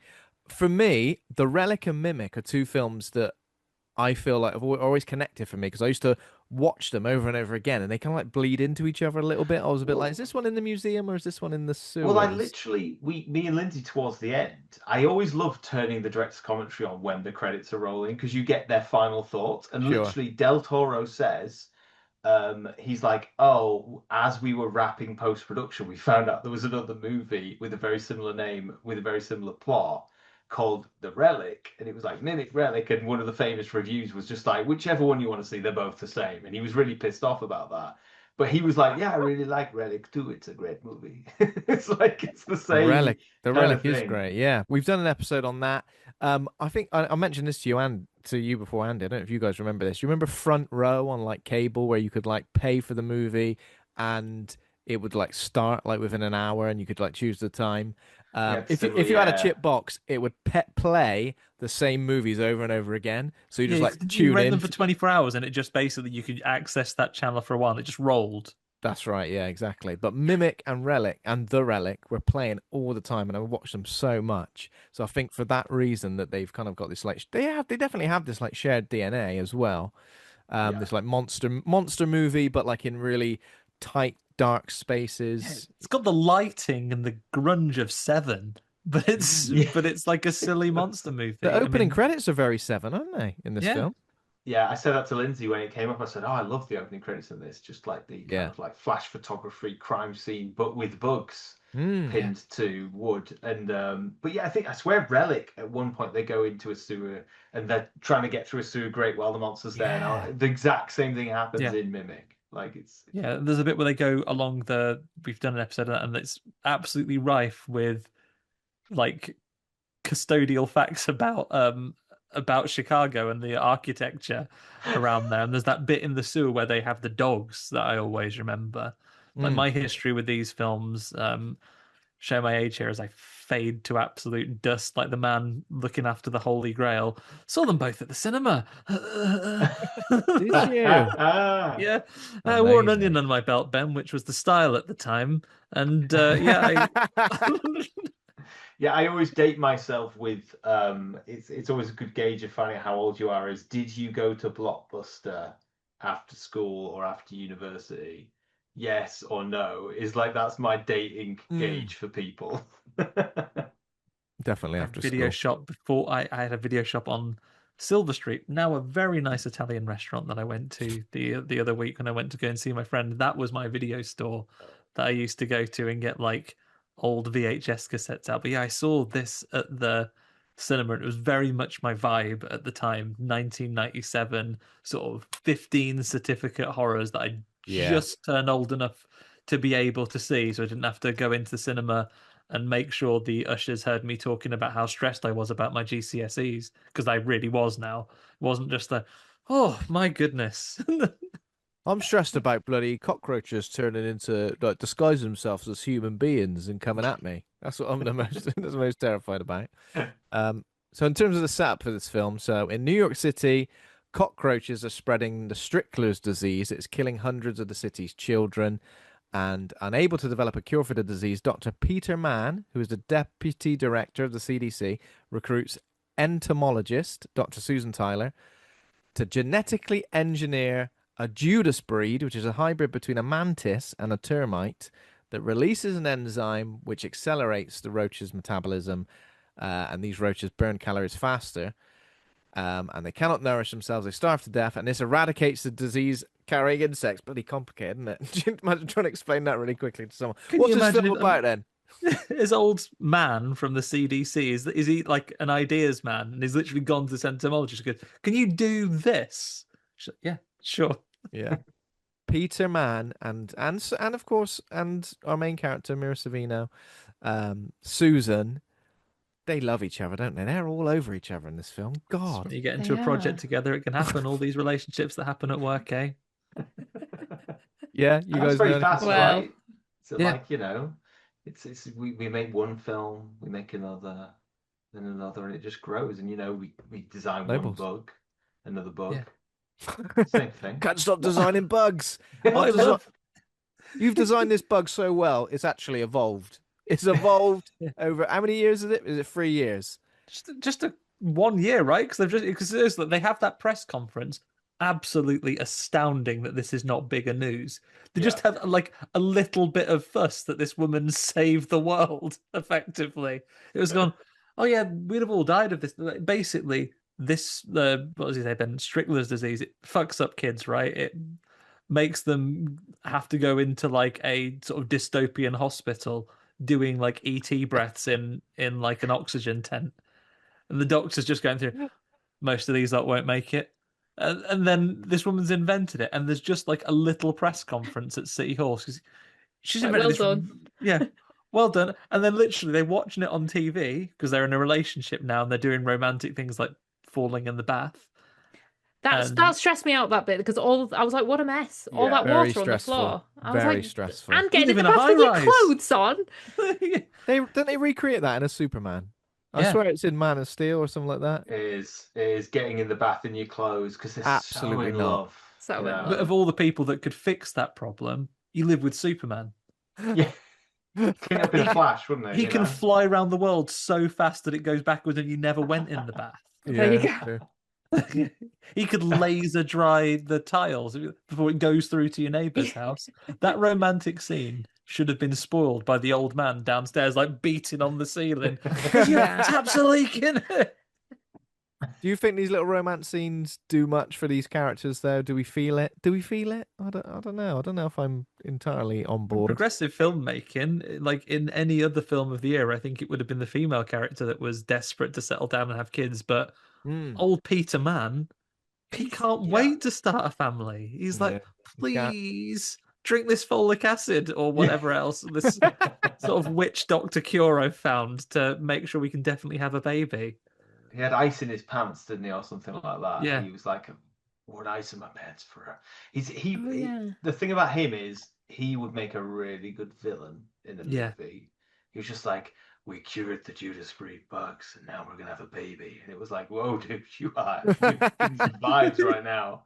You're not the romantic lead, man. You're not. I'm sorry." Have you selfishly cured this horrible epidemic just so you can start a family with this scientist? It was his plan all along. Yeah. Turns out what was my mother's name was strychnine syndrome. What? The previous bug I invented with my ex started it. Oh my god! Isn't it weird that this was Mira Sorvino's follow-up to Romeo and Michelle's high school reunion? It's a That's bold weird, isn't it? choice. Yeah, It's that a bold is. choice. It's a Yeah. weird one too for 1997. The only two films she was in. But you take some big swings in your career sometimes. You gotta Mm. go different, you know. Yeah. Bugs. You've done a high school reunion. What's next? This young up and coming director mostly works in Spanish up till now, GDT. He wants me to be in his bug movie. I will have to go in a bath in my My lingerie. clothes. Yeah, and I will Yeah. get like a Ripley scene at the end.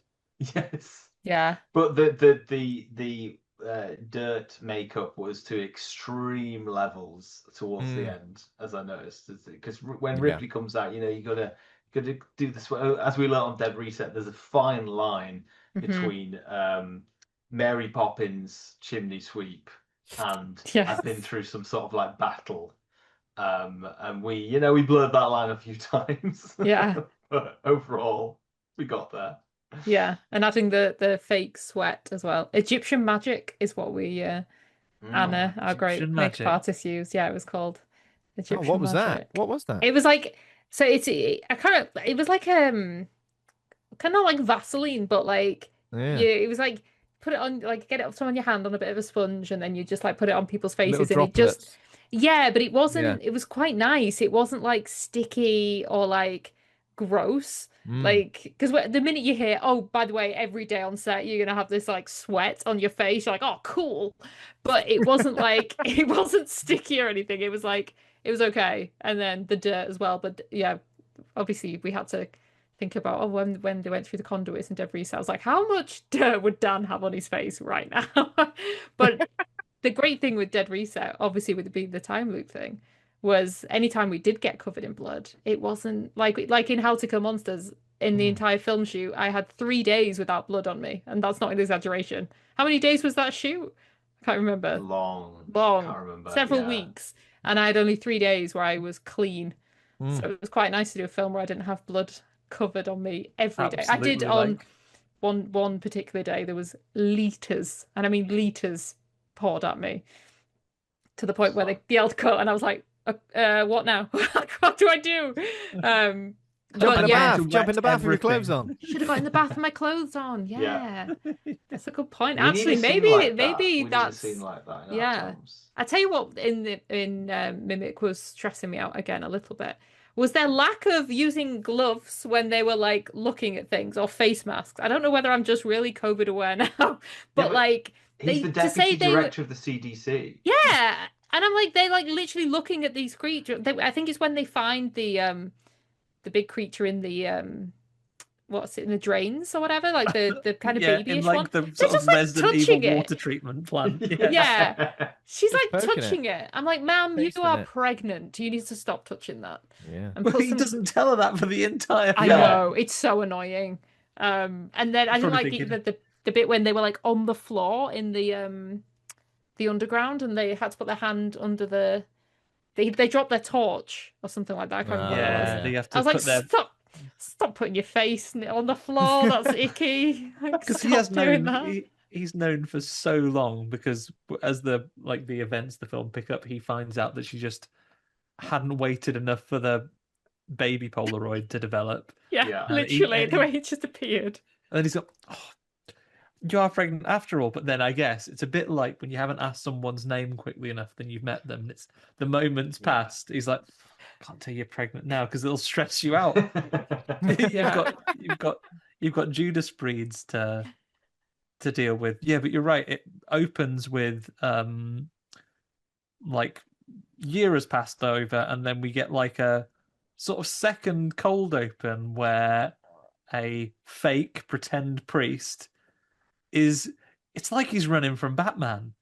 Oh God, yeah, this could Literally easily be a Batman. opening. Yeah, it's horrific, isn't it? Poor bloke. Yeah, that is and- quite brutal, that death actually. Yeah. Yeah. The way he like, gets dragged. Yeah, well, he gets Oh, like yeah. he jumps onto like a little sort of window cleaner's cradle. You don't know how the window cleaner got home and left his window washing stuff halfway up a building. He jumps into it, but then it sort of spills him out, and he tumbles down on the floor and is dead. The little boy is watching on and just comments what his shoes are. Mr. Funny Shoes. Yeah, yeah. Well, first Reebok it's like the- Classics. Reebok Classics, size 8. Yeah. And then the guy this gets sequence, yes, slept. It's Yeah. raining. There's like all the neon lights. Like it could easily be like the opening sequence to like Batman or a Dark Man or something like that. Some sort of 90s superhero film. I hate to reference Home Alone twice. He falls to his death similar to how the Sticky Bandits or Wet Bandits do in Home Alone 2, falling from the gasoline-soaked rope onto all the paint, bang, smashing his head. It's literally just like that. Yeah. Oh no, bloody hell. I love that shot though, where his head hits the paint can instead of blood coming out. It's just this white Yeah. paint. I was like, nice, very well played. But yeah, when it tries to drag him into the drain and it like his Pennywises him, doesn't it? his rib Yeah. cage is Yeah. obviously not fitting, and it's just that. Oh yeah, it Extra is yank. it is gnarly. It is gnarly, yeah. There's a lot of rain in this film, actually. They're a big fan of the rain. Mm. Thank goodness it was raining as well. Otherwise, they would have never had the lubrication they needed to get him through That's that true. little drain. Yeah, you can't go in dry when you drag in a dead fake priest through a small storm drain. You can't go dry. You got to lube him up. If Slide you do, straight in. you need lube and giant cockroach energy, big strength, It's like- insect energy. Do you remember Lube Man from the Watchmen series, who like goes down a storm drain like feet first? No one. Did anyone watch the No. Watchmen series? I didn't see the Lube Man. series. There's I a heard guy it's good. running along and he like lubes himself up and jumps into a storm drain feet first while he's evading one of the heroes. It's great. If you just search Lube Man, maybe on YouTube. Man. It's Yeah, the only do- thing that do comes leave up. safe Maybe search don't on, Google everybody. that. Yeah. Don't do it on your work computer. Do it on your work computer. Come on. Explain to HR you were just looking at something from the Just looking for Watchmen Lube Man, TV. mate. It's Yeah. fine. Do we know much about the controversy of the making of this film as well? No, what have you got for us? Oh. Well, I knew that they reshot some of the scenes because apparently Guillermo del Toro has disowned the film, disowned Mimic. Obviously, I guess until the director's cut came out, he disowned the theatrical cut.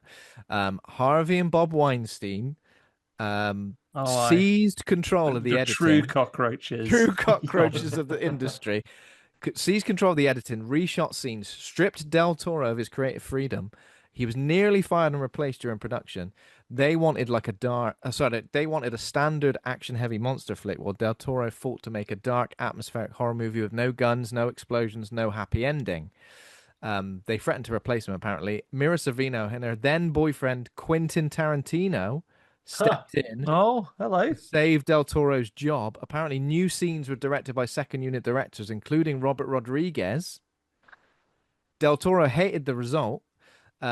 And apparently, James Cameron even reportedly intervened to defend Del Toro against Harvey Weinstein. And that was when, in 2011, Del Toro managed to release his own director's cut, which was his preferred color palette and pacing. But yeah, getting all his mates involved. All the gang involved. What's that? You don't like my film? Don't let me get Jim Cameron on the phone. Yeah. He comes up from the depths like Aquaman Yeah, and saves the literally. out of his submarine. Out from the abyss. Oh, Who but is it yeah. that saves GDT from being kidnapped? What? There's a story. There's like Guillermo del Toro as a Okay. younger man was kidnapped, Oh, and shit. another Hollywood director like paid the ransom and got him set Oh free. no, wait, yeah, I do remember that. this. Yeah, Yeah, I do remember that. It might be his friend James Cameron, or it might be another one. It might be Spielberg, or it's somebody huge. Mm. That's Oh, Ben's for that. furiously googling, he'll find it.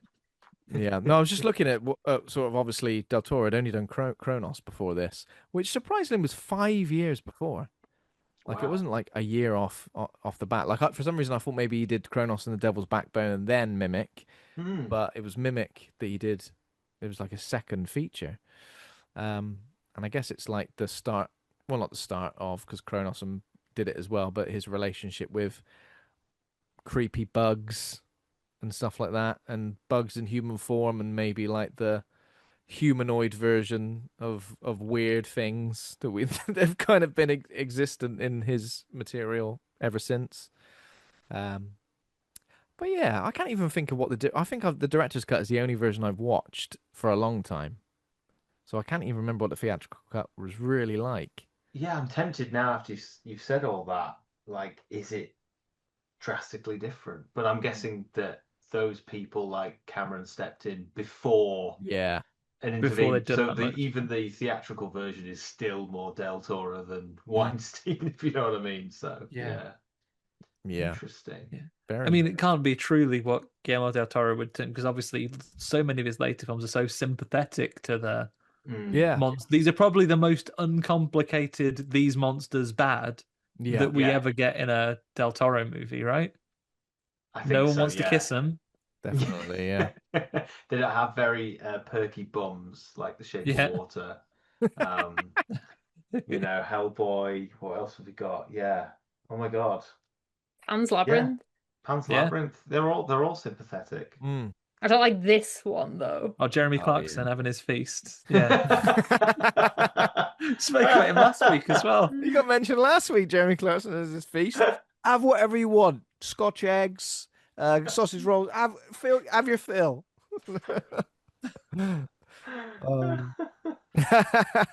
Yeah, so that man's been slurped off into the sewers, and then the true hero Poor of the Jeremy story, Clarkson. not Jeremy Clarkson, little the pretend priest. We find out he's a pretend priest later, but he's secretly running a sweatshop. It's a big long game.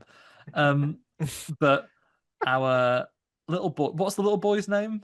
Chewy. It's Chewy. Chewie. Yeah. So we I thought thought it was- as well. I was like, is it Chewie? Like Star Chewie. Wars Chewie? It's spelled Chuy, apparently. Chewy. I don't know so what it is Chewy. Yeah, I don't know what nationality that name is or what nationality is Manny supposed to be. I don't actually know. Well, I guess Half American, I thought. I guess like American, but like he's very coded as like sort of like Jewish community, right? Okay. Okay. Like I that's what I gathered. It doesn't explicitly say, it doesn't have a badge, but No. like and he's like his dad is like a shoe shineman, right? Yeah, Working he's like in the subways of New York, making sure everyone's shoes are nice and clean. And Chewie's special interest is everyone's shoes. He knows what's all about, and shiny wires, two big things. And Yeah. spoons. And The spoons. spoons, yeah, you can play the spoons. You can Loves his imitate any spoons. noise with the spoons, which is very important to the plot going Yeah. forward. Yeah, so he sees the harrowing death of this man. He's not bothered. at the Doesn't tell hands- anyone. That does frustrating when a kid in a film sees something that Yeah. traumatic and it's just like, like I don't care. I won't tell Oh, anyone. I'll just play my spoons instead. He had funny shoes, that guy. Yeah, look at he his murder someone as funny well? shoes. But even until later, that kid is like staring at them like happy. It's only that suddenly in the last 10 minutes is he scared of them. Yeah, he says Yeah. friend. Doesn't he say friend at He one says point? friend, and I Yeah. think when he sees it like slurp off his dad, take his Yeah. dad off into the rafters. He's not even and- tremendously bothered about that. He's more bothered about being forced into a dumbwaiter about 10 minutes God, later. yeah. Oh, yeah, he is. Yeah. Yeah. He didn't want any Egyptian magic on him. He's like, No, no. get away. Then we get the two kids who are doing bug deals, selling bugs. The most New York boys ever. Yeah. Hey, forget like about it. Hey, Those got guys some want to go bugs play for some you. stick ball? Bug lady, I got some big bugs. This is some big money right here. I love it. They've got a In a weird. cornflakes box as well, which was Oh, great. Yeah. So they've got a weird bug from the subway that they sell to Susan for $10. $10, yeah. $10. They strike a hard. She's going to give him 5, but then they bring out the big Yeah. bug. She gets 10 and some additional bug catching equipment. These kids are great. I hope they're safe throughout the duration of this film. Oh, me Yeah. too. Nothing I hope could they don't possibly get the most happen. brutal death in the film. And then Susan performs some tests on it and realizes it's similar to the Judas breed, the Chris Judas Jericho breed. And then one of his mates Batman's into the house to like menace her. Oh God, yeah. Yeah, that's creepy, isn't it? Batman's into the yeah. house because does the thing where when it stood there, but you turn around to look, gone. Gone. Yeah, Yeah. and it's that classic thing of in the sound mix, it's really loud and clicky and buggy, but she does not hear it. It's right behind her going, and she goes, "Hello, huh, Hello, there." who could that be? And he's on Is the someone in ceiling here? like Tom Cruise.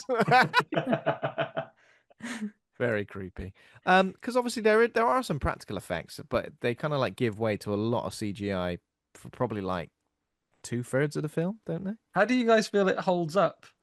I think the practical looks fantastic. Mm. I really love that initially it is just a man in a coat a lot of the time.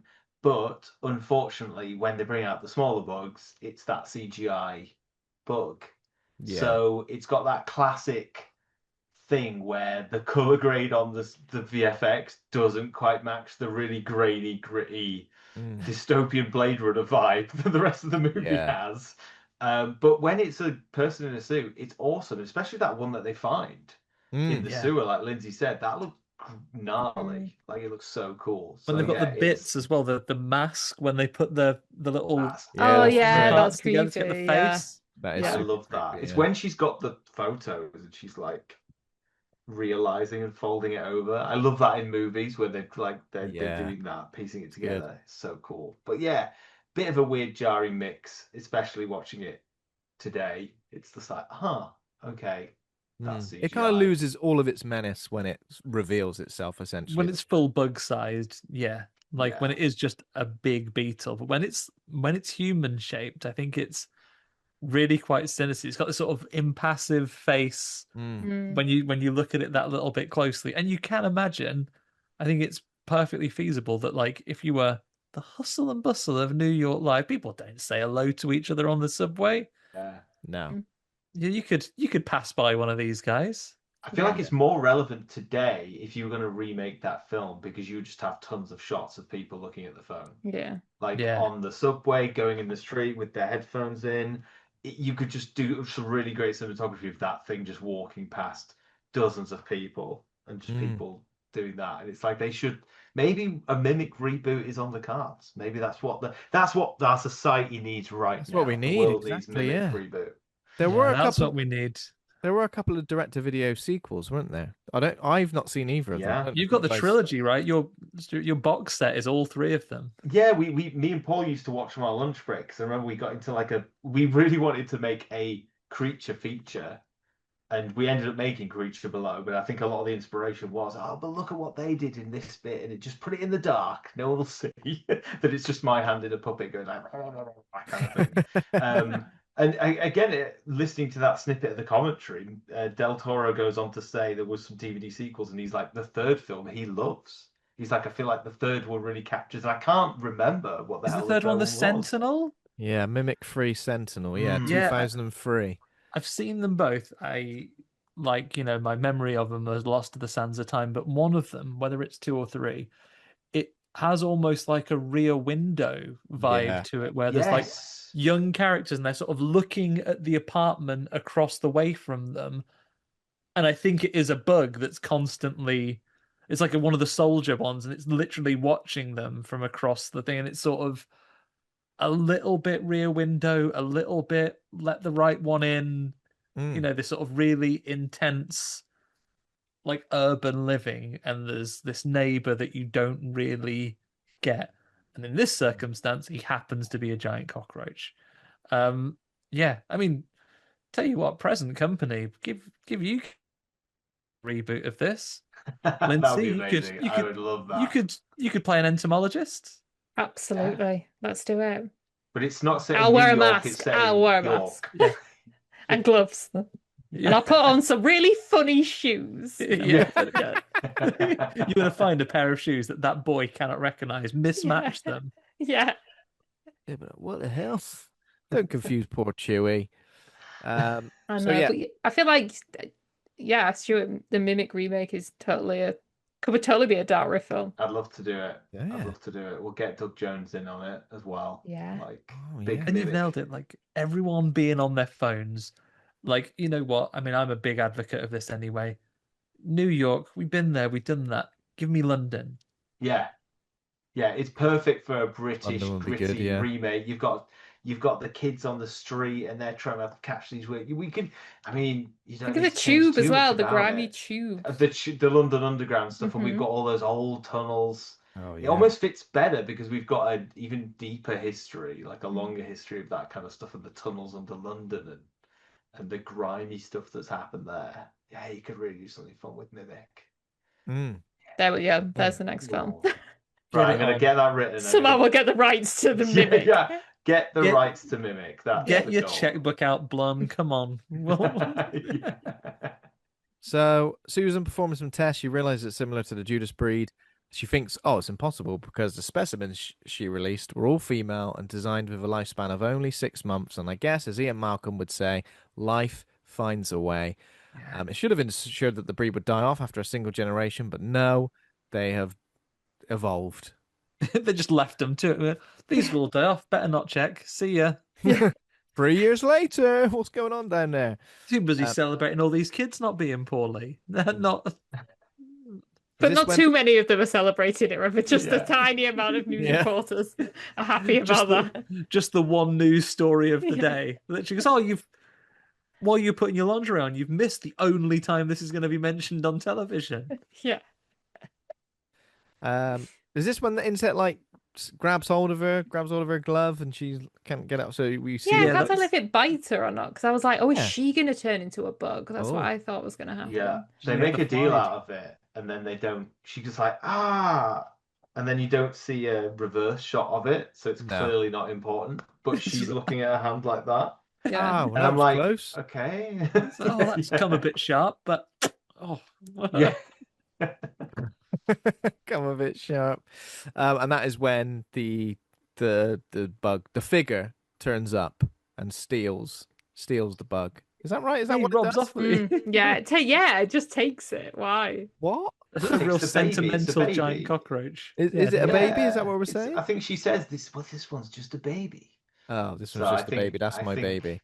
Yeah, I think it's come for its child. Because in my head, though, as a child, I say as a child, when I watched this when I was younger, I remember that it eats the baby bug. Oh. And it goes like, you see it looking tenderly at it, and then it goes. Hop, hop, hop, hop. Oh, I So I'm see. like, Literally maybe doesn't there have one. is the theatrical version. Maybe there is a different Ah. version. Is it- Or no have I witnesses. Or just imagined? your brain. I've yeah. imagined a better version of this film. Merciless. Yeah. Eating the baby. So after informing the police, this is when she consults with her mentor, Dr. Gates, and they autopsy a larger specimen found in the city's sewage treatment plant. And they find that his Who's organs this fella are that fully runs the formed. desk there? Yeah. What? Just What? just the bass player in their band, and he's like, "Oh, I find all this shit in here." Oh, Norman Reedus' character. Yeah. Oh he yeah, Norman works- Reedus. Yeah. There's He looks so young in that. he It's looks like, he looks unrecognizable. Yeah. yeah, I'm like, it's the Didn't know guy it was from him. Death Stranding. It's there. Yeah. Yeah, really bizarre. Now you mentioned Doug Jones. Apparently, Doug Jones is in this as well. Oh, really? Is Yeah, Doug Jones there's- one of the creatures? Yeah, there's a few of them. Bill Lazovich, Doug Jones, and Roger Clown as Long Nice. Johns. So I'm guessing that's some of That's the. what they call him. He's That's what he's they call he's him. one of the coatmen. Yeah. He's one of the coatmen in this guy. They no shots of Doug Jones's ass, perky ass in this particular Fair. film though. He wrote it into future contracts for any Guillermo del Toro films, I think. Extra star in that movie. So yeah, they've done some investigating, and then they go along. So I'm gonna have a look at the bloody subway, and rather than use his position at the CDC to just make these things happen, their first response is, let's just go and bust a lock off Yeah. down the thing in a 9/11 world where you could do whatever you wanted in public transport, and the worst you're going to get is a bollocking. Yeah, angry police officer gets angry at you is Yeah. basically the Yeah. result of that, and says, go get your permit, come back later. And they go, okay, we will. And they do. Conflict resolved. I'll come back with such a permit, your Yeah. head will spin. Yeah, And he's he like, this all does. seems to be in order. Yeah, it's even later on when he's like, I'm not going in there with you, and he's like, oh, here's your overtime. He goes, okay, come this way, guys. He's like immediately on board with it. It's like, okay. He loves a bit of overtime. I love Yeah. it. Come with me. I'm going to use my encyclopedic knowledge of this tunnel system to yeah, it's basically good. give you a lovely tour. And he does a lovely sing song all the time. Someone he tells him does. he gets told to shut up. I feel like I'd love that. Another musical number. We were talking about Scream 2 having a musical number. Maybe Yeah. Mimic is a musical. There we go. The musical, a real blues sort of Yeah. focused. Because if he couldn't Yeah. hold a tune, I'd be like, all right, mate, give it a rest. But he can, so I'll be like, this is lovely down here. Yeah. He needs a mouth organ like Richard O'Brien in the Crystal Maze to go down. Get the acoustics down there are banging. Exactly. Oh yeah, we see the kids are looking for more specimens as well, aren't they? These adults basically go, more money if you can find more of these bugs. And they were like, yeah, cool. He goes, oh, well, let's not think about these children again. Yeah. But they did tell them, they said, if you see one of these egg sacs, don't go near it. Yeah. Run Wink. away. Don't, whenever you do, don't go near these. Wink. Yeah. Of course, they go These things near that we'll it. pay a lot of money for. Don't Yeah. going down here. The Bash Street kids, these urchins that they've got sent out to go looking for them. And yeah, they find one, but in a perilous place full of trip hazards. Mm. And one of the Long Johns is in there, and one of the boys gets torn in half while the other one has to look on with his Yeah. like literally they found like the cutest little urchin boy where like his two front teeth, adult teeth have come in, but otherwise he's got like baby teeth. He's got a proper like your year 7 school photo about him with his teeth that are too big for his head because you've got a child's head and a few adult teeth, and he has to watch his friend get lifted up into the air and torn asunder Mm. by Doug Jones. There's only one of them Um, who dies, right? I think they both do, No, don't they they? both both. die. They And it's both never die. acknowledged or come back to later. Yeah, no, it's not. Well, don't they they- find one? They can find the kid's body.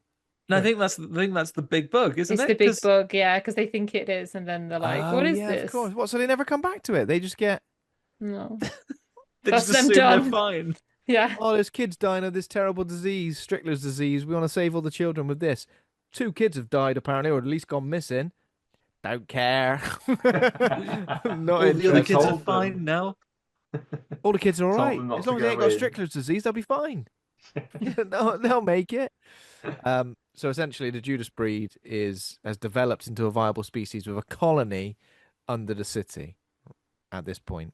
All these generations that have gone. Because the problem is that they thought, oh, these would die off after only a bit of time. They've got a short lifespan, but they Mm. can breed super quick. So they've had like infinity billion generations to evolve. Yeah, because don't they?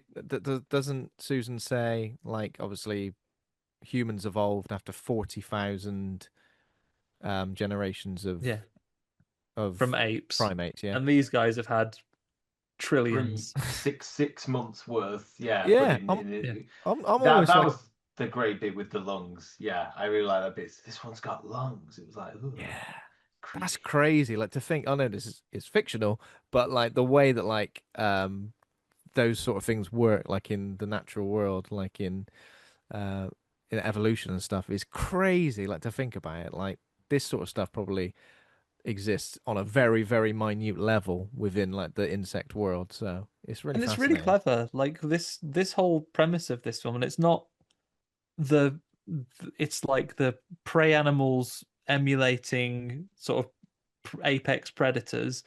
That is what the short story is about. It talks about bugs emulating army ants so they don't get like swept away in the tide, and it talks about Mm. moths that look like wasps, and then it talks about these creatures that have recognized that humans are the big predators, so they have learned to look like them to pass among them, and it's written as like an abstract piece, and they find the dead body, and then it's obviously someone's got one of them, and then they talk about seeing this figure like Mr. Funny Shoes, and they talk about seeing like a torrent of these bugs flying out of a chimney.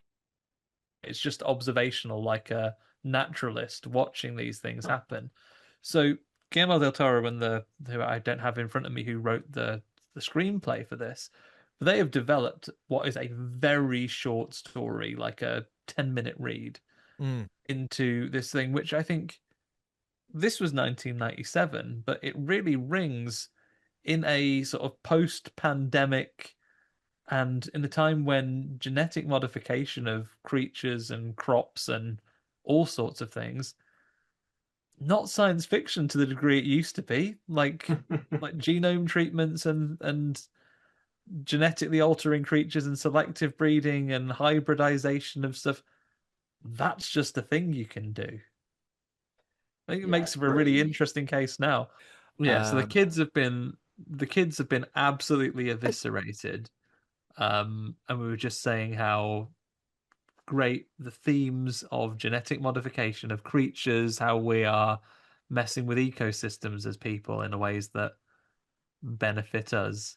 Less sinister than wiping out a cockroach population, but aren't there arguments that if you're vegan, you shouldn't really have, if you're like level 8 vegan or whatever it is, you shouldn't eat avocado because technically we manipulate the behavior of bees to help with their pollination?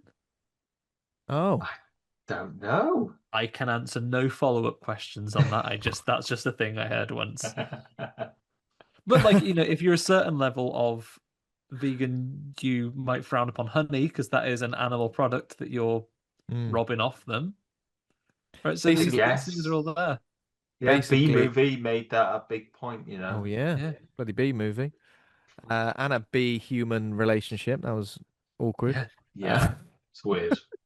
Very weird. basically, existing as a human being on planet Earth is impossible to be completely like against criticism from anything. So Arguably not my bit, but Frankie Boyle's being a cannibal is the lowest carbon diet you can have. You're okay, actively taking carbon emissions out of the environment by removing people. got you.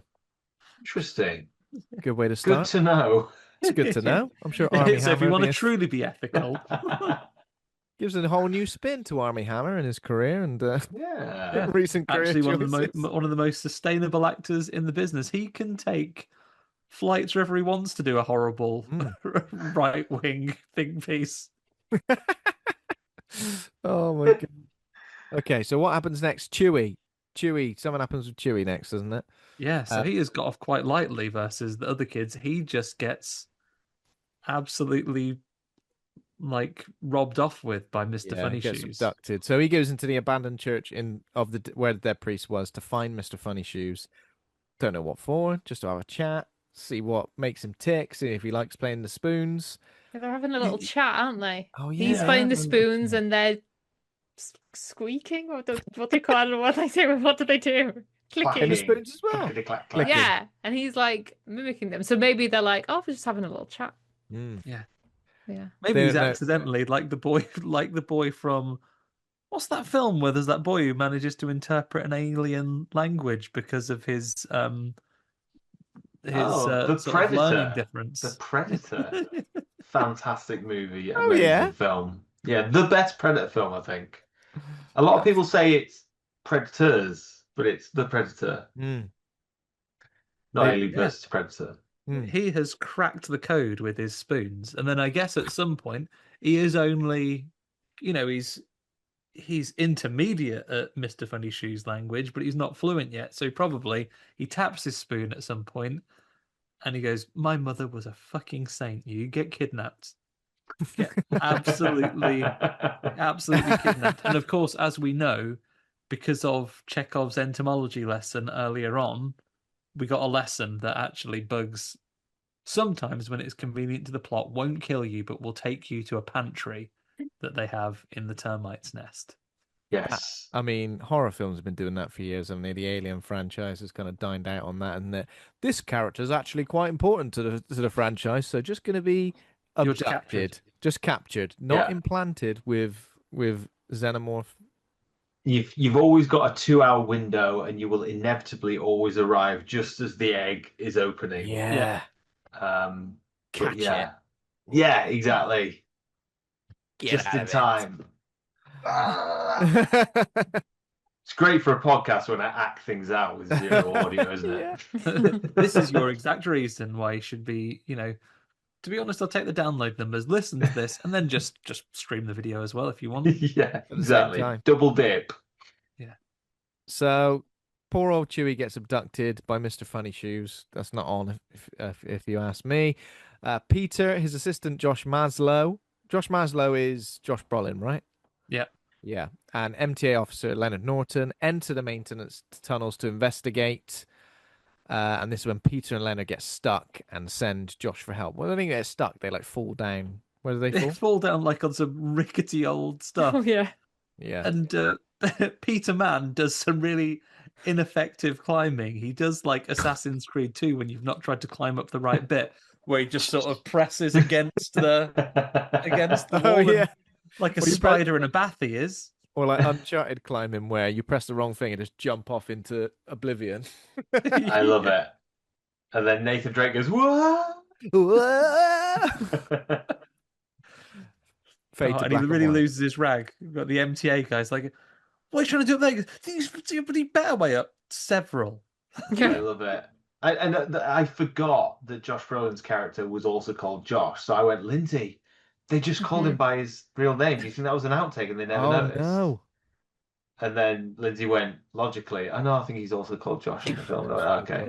Er- So that was a fun little story. Fairly Yeah. early in his career. I know he'd been in the Goonies before this, but fairly early in his career, where he couldn't distinguish a character name from his real name. Yeah. Is that something that as an actor you have to wait until you've got to a certain area before you're not just allowed to be called by your name? It's like that Simpsons, like when I say Mr. Thompson and press down on your foot, you smile and nod. I mean, I literally, in How to Kill Monsters, there's an actor called Aaron Dennis, and he plays a character called Dennis. And the only reason is that as we were coming up with it, I knew he would play the character. So as a placeholder, I called him Dennis. Mm. But I could never think of a better name, and I was like, "Oh, this is just the name now." So Yeah. and he was like, "Thanks, mate," because now in every press interview, I'm like, "Hey, I'm Aaron Dennis. I played Dennis." It just Do you sounds. not tempted to call him Dennis Aaron? Oh, Oh, I yeah, should have Dennis done Aaron. that. Oh, that would have been great. That would have been great. Okay, next film that we put him in, I'm gonna put Dennis Aaron. Okay, so while they're escaping, they send Josh off. Go on, go and get help. He's like, "Can I just stay here and just help you out. Nah, go off on your own. It'll be fine. You'll be absolutely fine. You've got to get killed while trying to do like a really, while you're trying to climb out of the, you're going to be got at the very last minute, but with a really long and detailed shot of a Singer sewing machine. Oh, Yeah. Yeah. that was an interesting shot. I feel like Yeah. him trying to get out of there and like not realizing he was done for. I think because at some Yeah. point he ends up like covered in his own blood, and he's still like trying to. Oh no, wait! Actually, I am dead. Let me half. just check. He's like Wile E. Coyote. He doesn't notice until he looks Yeah, down. yeah, He's like, yeah, he's chopped my legs entirely off Yeah. at this point. I Again, do love another a good- character that they never go back to. So Mm, that's the That's kids true. and him. So basically, anyone that gets killed by these insects, they don't care. no one They cares. don't, they No don't one even cares. wonder what's happened to Yeah, them. they're just like, oh right, yeah. I mean, As at a the same filmmaker, time, I at do least- love a good like guy. I love a good in a movie. It's like Tremors as well when the monster's got the bottom half and they're just going, "Ah!" The thing Yeah. flailing around and there's blood firing out of everywhere. That is just Another cinema good for trope me. when you pull that character to safety and they're in half. yeah. Oh, that's the best bit. And they're like, oh, and then they look down and then they go, ah! I mean, that's the Yeah. type of films we make, obviously, is Yeah. they're still perfectly cognizant. And You'd then have they been fine if you realise didn't they're look missing down. half the body. The act of looking down kills you. Oh, Yes. bloody hell. Yeah. Oh, and then they fall down. If you That's how ever it if you is. ever worry about this, Ben, if you ever get like slept into a sinkhole or something like that, just constantly look up for the rest of your life. Yeah, never look down or never. And again, when the monster's behind them and they go, he's right behind me, isn't it? As long as you don't say that, the monster never gets you. Monster be There's a short film. A character in a horror movie realizes that he's right behind me. He's like, look, as long as, dude, the rules are as long as you never turn around, it's fine. And he's like going about his daily life. He's on the bus. The guy's like, yeah. you got to turn around, dude. He's like trying to trick Good. him his whole life. And he's like an old man. He's like, and to that day, I never turned around. That's the movie. We could make that film. I don't think it'd work as a feature, but as a short, that's funny.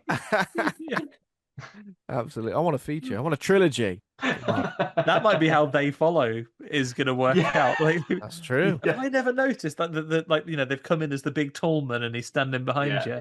He's like breathing down his neck, and it's like just reading his book. Like, shh. Yeah. As long as you never acknowledge that it exists, Yeah. it can't hurt you. I think it's a good concept. That's going to get made, isn't it? Now Yeah. we're gonna be able to claim it. So we've Yeah, got a no, because record. this will go out. This will be there. This will be proof, Yeah. time stamped when this Absolutely. idea was Yeah. trademarked. This is UK copyright law. We talked about it. Yeah. If someone takes it, I like it. So Susan gets abducted as well. She encounters a shadowy creature in a trench coat on a train platform, approaches the figure, asks for the time, That realizes was a someone mistake. Favorite bit. ain't right, and runs away. And he unfurls himself and appears as the giant insect. And what, just flies at her? Yeah, Yeah, he just kind takes of- her, doesn't he? Like takes Oh her. yeah, and they go down flies the her down the train corridor. tracks. Yeah. Yeah, that's cool. 'Cause Although she's again, another one that they don't kill instantly. They're like, we'll keep you. We'll keep you for yeah. a bit. She knows you were too much. important. Mm. Yeah, we'll keep you. But it's like cool practical effect, but instantly becomes CGI junk and grabs her. Could have had a great game of Snaps. like, what's the time, Mr. Wolf, with the like what time is like 7 o'clock, just to do 7 faces closer. And then when he goes kidnap time, that's when he unfurls his wings and becomes a less good digital effect and Yes. kidnaps her. And again, I think again the pacing of the film, it has to get wrapped up. But like you could have done something cool where it's following her down the platform and it stops and it's more bug like. It's half man, half bug is the more they could have done with that and it coming after her, because they do a cool thing where she kind of, I really like the shot that reveals it. She's like, "Hey, mister," and there's just a shadow. And then Amelia's like, "Oh, of course it's a giant monster." She can't see it, but then like the reveal of it just there does sell it as this guy in a giant trench coat. It's cool. I just wanted more. I want more. We need to remake it. We can do a better job than Del Toro did. An acclaimed director. Yeah. What's he done? You know? He doesn't care about mimic anymore. No, he doesn't. But in many ways, this is like the thing. So obviously, GDT, he grew up, he wants to do a Frankenstein. Those are the classic texts of his era when he was coming up. don't think it's that old, but these are the classic texts. Mimic, the relic, these are classic texts of your generation. So now you get to say, like, we'll see you with like a fabulous sort of graying beard one day, Stuart, that GDT has today, saying, yes, it was when I was on a podcast back in 26 when I knew that I've always wanted to remake the GDT's Mimic. GDT's Mimic, and there'll be people in whatever podcasts have evolved into in the future, generations down the line, saying like, Holocasts. yeah, and they'll be like, but really, they've missed the point of one of the classic of the original. Why isn't Peter Man obsessed with having a baby in this? And where's Chewie? Where's the spoons? They Yeah. replaced the spoons with them on. He's just playing a Game Boy Advance. He's playing Pokemon Red. The sound of the the sound when you go in the tall grass, it goes diddle-diddle-diddle-diddle. That's the noise the creatures make now. That we've just modernized it a bit. In many ways, though, very on code. So original Pokemon games, like Satoshi Tajiri was a kid who used to go out and catch bugs, which is the idea for Pokemon. And there he goes. He I bet old Satoshi is a big Mimic head. See, and then look, they could go out and play. They're playing Pokemon Go. They're going outside. Oh wait, they find a real bug. Yeah, a real Pokemon. We're breaking the story right now. This is what the writers' room feels like right now. I'm excited.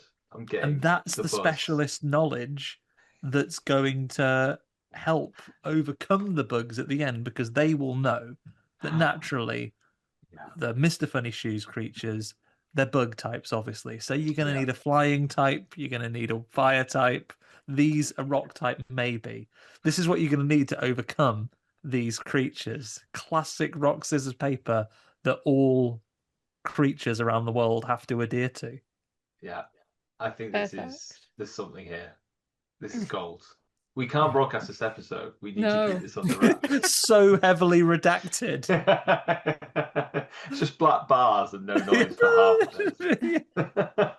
So around about now, Manny also enters the tunnels in search of Chewie, and he comes across Susan, and then he rescues Susan along with Peter and Leonard. Well, they all team up to rescue Susan, don't they? There's a real strange cut here, Ben, that I just didn't understand. So Manny meets up with Peter and our MTA guy, and he goes, "Come quick!" And then, like, literally, it cuts, and then Peter is talking to Susan down the hall. He says something like, "Come quick, your friend needs us, or your friend's in trouble," or something like that, isn't it? And but there is no reuniting between them two. As far as Peter knows, she's at home.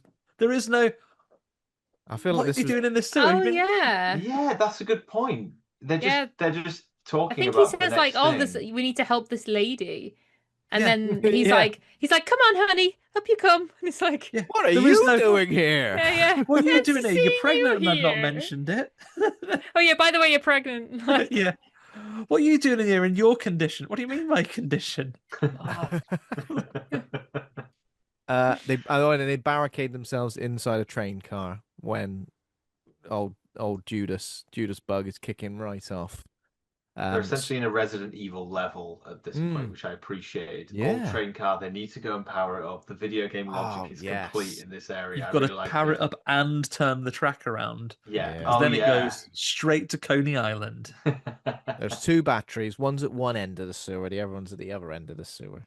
Yeah. Go and find it. There's a file that describes where they will be kept in case of emergency. Dave moved one of the power figs over here because he's classic. Susan surmises that the Judas breed's accelerated metabolism has allowed them to reproduce at an accelerated rate, causing them to evolve over tens of thousands of generations within only 3 years, developing lungs, allowing increased size and the ability to mimic their human prey. I got all this worked out. She's worked this all out. She's been kidnapped. She's had a bit of time to think. She's gone, right, I know exactly what's going on here. It's this. She's straight over. And this is where we get to see that great bit of like the mask that they find inside the Yeah, I love that. This trope as well. How many I love it when this trope gets used. We get it obviously in zombie movies a lot, in The Walking Dead in particular, in the first season. Use the remains of something to mask your scent. Smear it all over yourself so you stink just like them. Can anyone else think of anything else that this is in? Because it's in The Walking Dead. Because then when it starts raining, with Glenn and Rick, the scent washes off, and then the zombies attack them. I feel like it's used quite a lot though.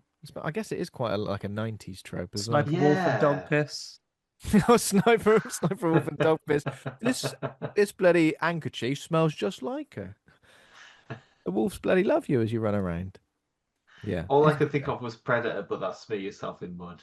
So Yeah. it's not. Yeah. It's not That's a quite the visual same. thing, isn't it? Yeah. There's definitely like Yeah. a piss one.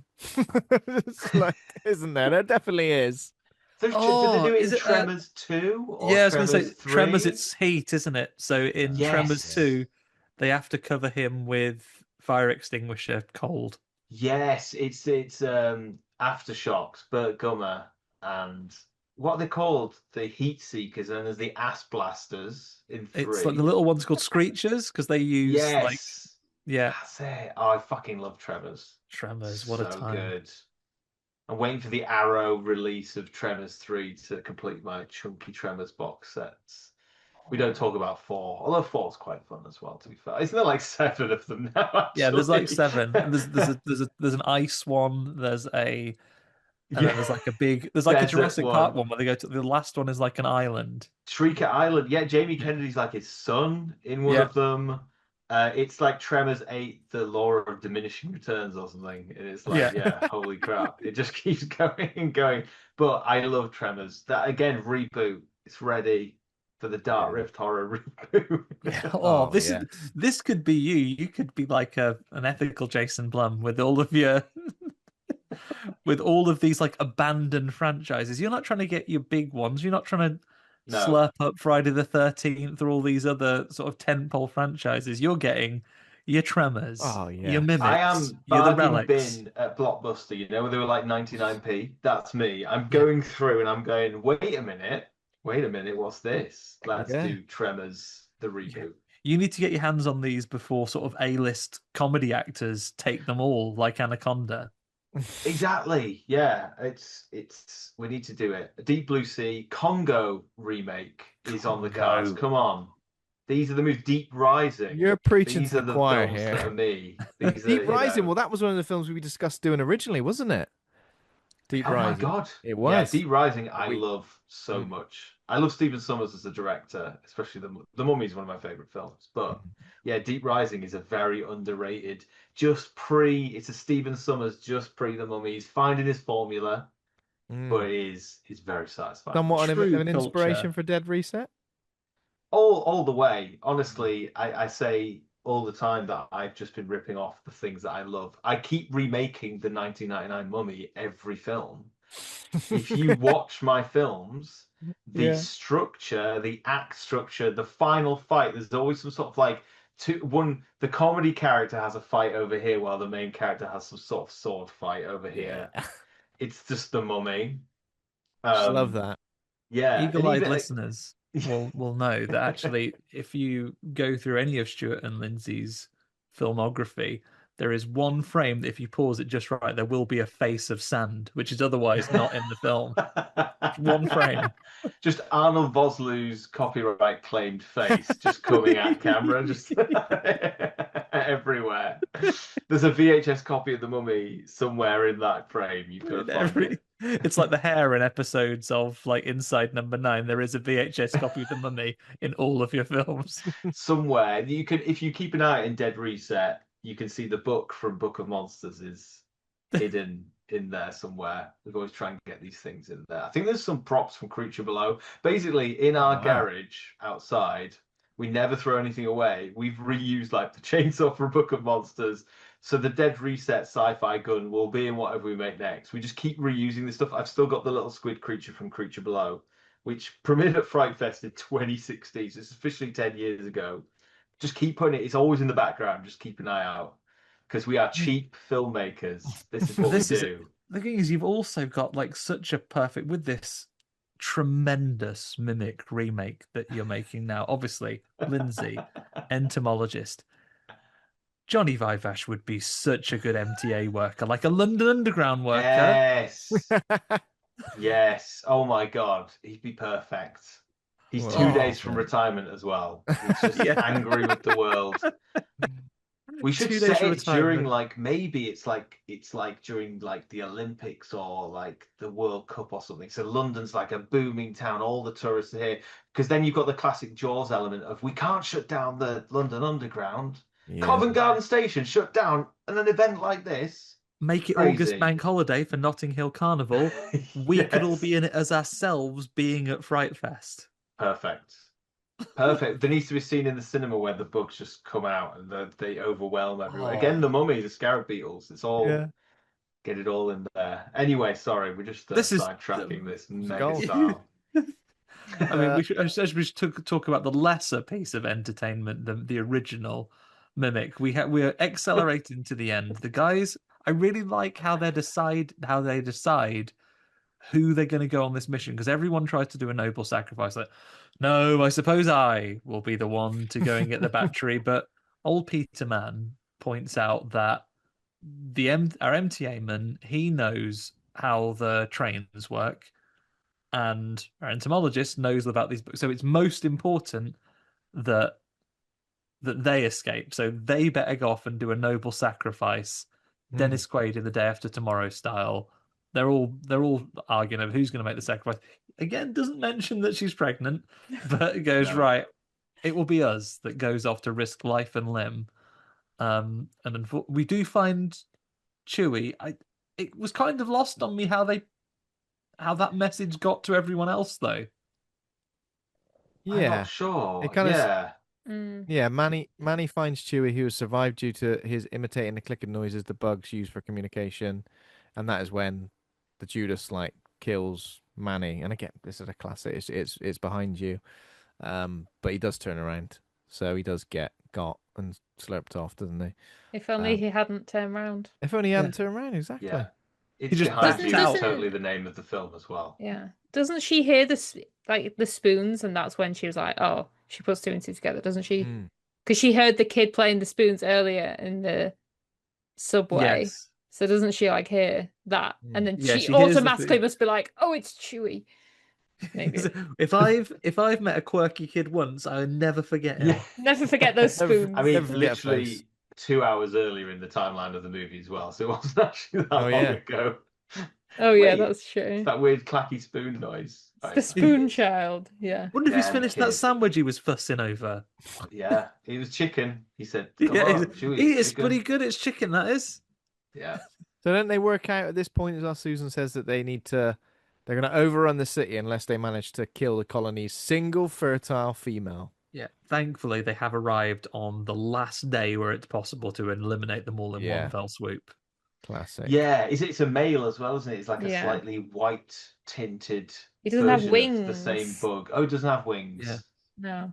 Ah. Oh, okay, yeah. I think that's why because when you see it, it doesn't have the cloak kind of thing. I swear that's Yeah. what she said. That it doesn't have Yeah. wings. It or looks something. like Hopper from A Bug's Life. Yeah. Yeah. Oh, It's yeah. got the long, slender legs Long slender neck. and the carapace. Yeah. You know?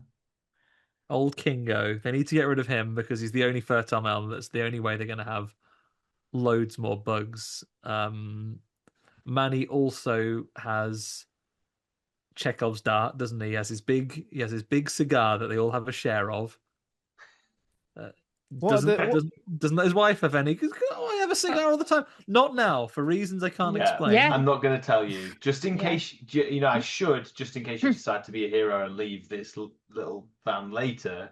I'm not going to. What are the thematic parallels between the fertile male and the fact that we've got Peter Mann who's keeping his balls on ice to be ever so fertile?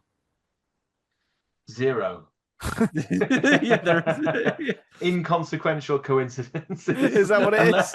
Unless his character, if in the things that happen later, he got washed into Children of Men and was the only fertile person. Yeah. Washed into. Oh no! He got exploded so hard in a minute that he Yeah. ended up in Children of Men. Yeah. I think the limit of this movie being deep is he wants a child, they want a child, but the bugs can have many children. Oh, I see. That's as Yeah. deep as this goes. They're bloody rubbing it in his face. Rubbing That's it why. in. Exactly, yeah. But think about they've struggled to create life, but she was able to create life so easily that could replicate so many times. But it's something they struggle with. But Yeah, that's she's it. mastered it. They're gonna have to you adopt know? Chewie as well after this because poor Manny's. I mean, at the end, he's Yeah. like hugging him like this Yeah. at the end. You're never and then getting rid Lyndsey of me went, oh, no, now." they're stuck with him now. We'll just take And you to that's- the nearest orphanage. And that's why they have to. That's why the other two kids, they sort of urchins have to cop it because on a CDC and entomologist salary, they're not adopting 3 kids. Yeah. Yeah, Yeah, yeah. It's a bit tough. And Chewie, Chewie's not going to get the best childhood once their baby comes. Chewie's going to be like, look, we just found you. Why are you still here? Like, that poor kid. He's I'm got gonna his give the spoons, baby though, some hasn't he? spoons. Yeah, he's got his Yeah. shiny wire. He's fine. Leonard's injured leg starts bleeding heavily, and knowing the smell will incite the creatures and endanger the group, he creates a diversion that allows the others to get away before being killed. All these people could, literally, everyone's so selfless in this One film. last I'll do musical it. number. Yeah, he sings again, yeah. Sings.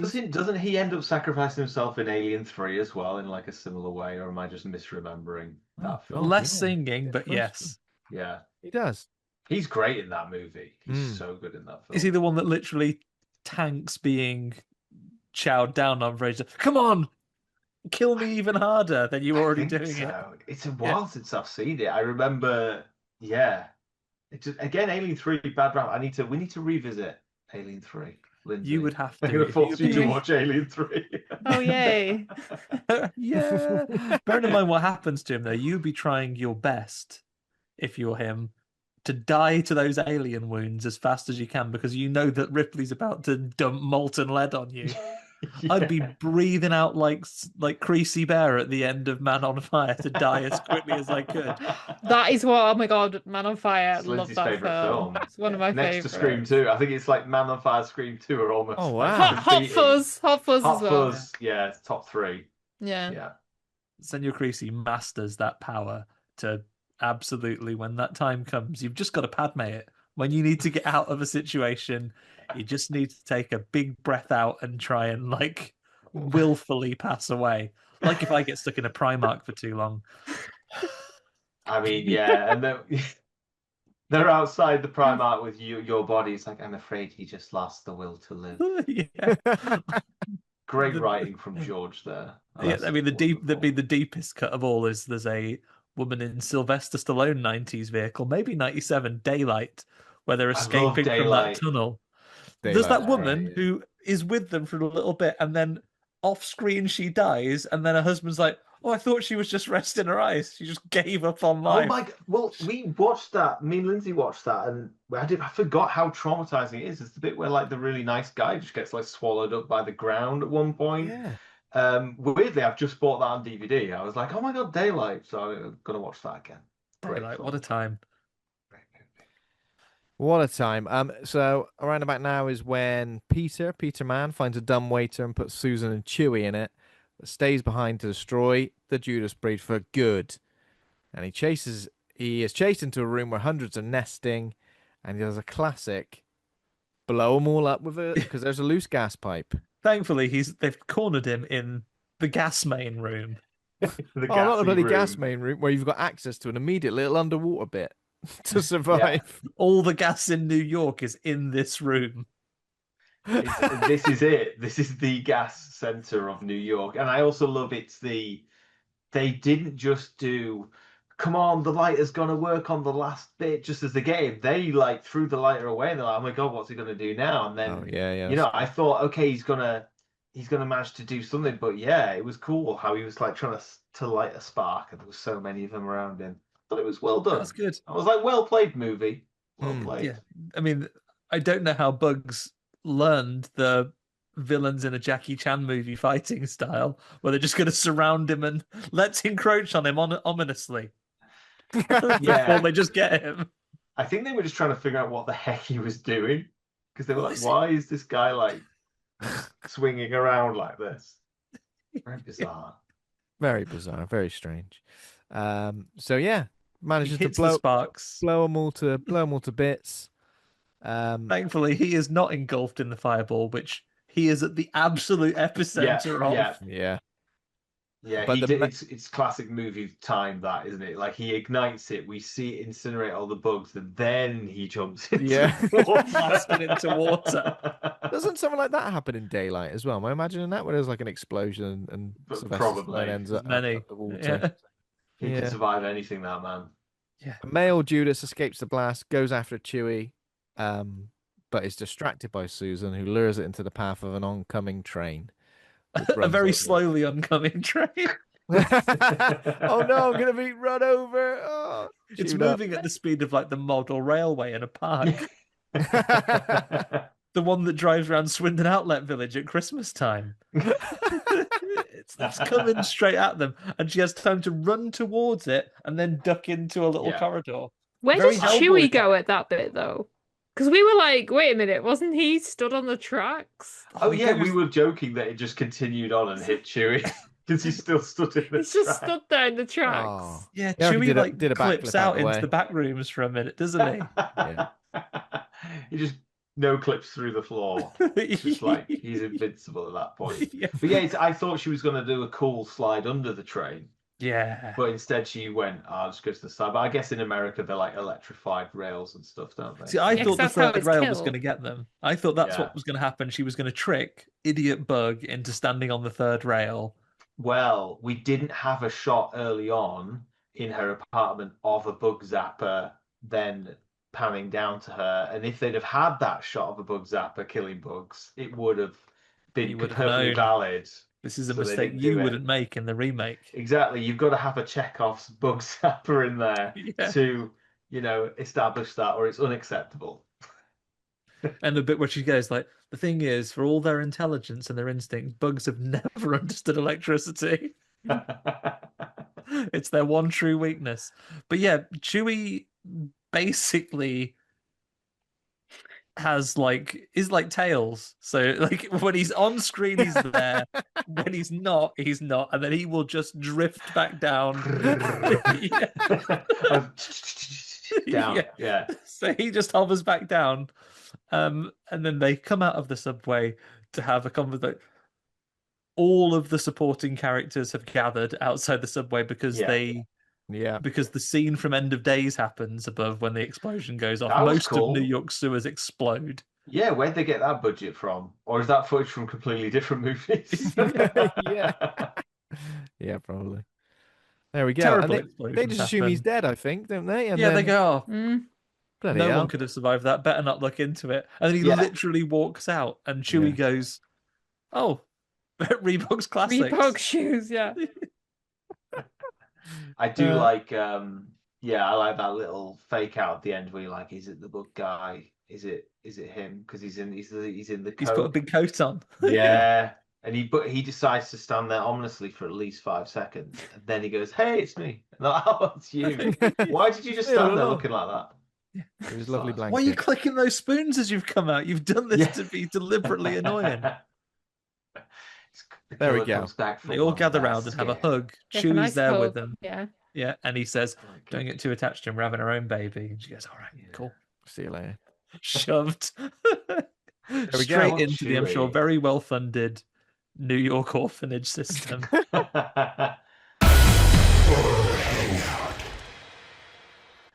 Okay, that's the end of Mimic. Now we need to rate the movie. A to F, pluses and minuses allowed. Rate good or rate bad. How would you guys, Stuart and Lyndsey, like to rate Mimic? Oh, on my spectrum of movie ratings, it's got bonus points for creature feature, but extra bonus points for very good practical effects. Slight deduction for some overzealous use of CGI. But it went, basically for me, it was a C minus. It moved up to a C because Josh Brolin's character was called Josh.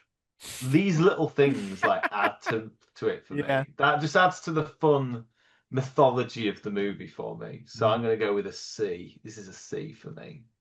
Very nice. How about you, Lyndsey? Your first watch, what impression has it left? I might also go with a C. I enjoyed the mention of shoes so many times. The clever use of spoons. Um, And the other part of Chewy head this in the over here. review for Mimic, the use of shoes, the fun the shoes, and clever the use of spoons. spoons. Everything Chewy focused, it seems. Without Chewy, Yeah. In fact, well, is it a C minus because of their lack of gloves and masks? I see what you Possibly. mean. Poor aseptic technique. Yeah. So maybe a C minus from me. Wow. For that reason, because they didn't have enough protective gear. And because he didn't tell her she was pregnant for so long, and it was very Yeah. irritating. True. Just tell her. It's This is your something she needs to know. favorite thing, Peter, man. Like, you've been going on about it all the time I wasn't pregnant. The second I am, can't believe squeeze the words out of you. Yeah. I'm I gonna did go. like the mask face though. So Yeah. Mass Face was cool. yeah, maybe a C. I'd probably go for maybe like a C plus because I feel like it's one of these films that I used to watch a lot when I was younger. It's got a nostalgic value for me, but for some reason over the last few years I've watched it a lot, and maybe that's why I can pick holes in it a little bit more. But yeah, that drastic switch from practical to CGI is quite intense. But still, I think it's a fun film. It's a good double feature of something like The Relic. So yeah, probably like a C plus. I don't think that's a bad score. Andy? Not at all. Much like Manny and his tobacco for his, I'm going to have not too little, not too much. I'm going to go a little C as well. Straight down the middle. All the reasons we talked about: practical effects, creature design, the adaptation of a short story, and really developing it in a way that rings even more true and differently to how it did when it came out, maybe for the world we are today. But maybe it has a few pacing issues around the middle. There is quite a long section where kind of they're in it, but nothing is happening at the minute before they get into the acceleration at the end. I agree. Yeah, because it's like just shy of 2 hours, right? It's like 150. Yeah. You can take 10-15 minutes out of this, I think. There's certain bits of CG that have dated. I appreciate that it's not in the era of films where someone with a learning difference has a superpower because of their place on the spectrum, but at the same time he doesn't really have any agency. He becomes an escort quest towards the end. Like, I would have liked, in a modern film, maybe a little bit more nuance of his delivery to make him more of a character and less of an accessory, but a really compelling creature feature. So we're still sitting in C territory. I'll always come back and revisit this. Yeah, and justice for those two kids and Josh Brolin who got no acknowledgement at the end of the film. No one even mentions that they're dead. Yeah. Yeah, that's sad. You could have had Josh Brolin's partner there, like, where is he? They're like, oh shit, we forgot. Sorry. He's I'm in sure there he's still fine. somewhere. Yeah. You sure he's two all right? two sets of parents, like, have you seen our kids? It's like, oh, kind of thing. Awkward. But yeah, I think it's a good creature feature. I think in that era of creature features, some that we've already said, like it's not quite a Deep Rising, it's not quite a Congo. Those movies for me have that extra bit of fun factor that I think Mimic lacks, but for a good reason. It's not that type of movie, but I think again it's very true to this type of films that we make, is they're more on the fun, silly side. Popcorn, I suppose you would say. And I think, yeah, the Deep Risings and the Congos and the Deep Blue Seas of the world know how to have a little bit more fun than Mimic does. But it's still a really good film that I recommend everyone watches. That laser from Congo would have come in handy at the end. I fucking love that laser in Congo. That laser in Congo is as mythological as Kurt Russell's giant hat in The Thing, and he's in the helicopter. Yeah. It's just one of those weird movie Sombrero. things. Yeah, it's like, why is that giant hat? It's like, why is there a crystal laser in Congo? Like, it's so weird, but they're great. Those things make the movie. They talk about that hat a little bit in The Thing Expanded, where they're just like, we wanted to make him kind of stand out, like his silhouette stand out with all the rest of the cast, like, when they're kind of like walking around outside and stuff. And apparently he was like, what? A sombrero? Absolutely not. And they were like, nah, go with it. It'd be great. It's the And gag thus in a Scary legend was Movie born. 3 with the cop with the expanding hat. Yeah, That's literally, I used to, weirdly, because I hadn't seen the thing for a while, I used to mix up the thing with the Scary Movie gag. Yeah. And in my head, McCready's hat got bigger and bigger as he was getting into the helicopter. Can't get in. Yeah. There we go. What a time.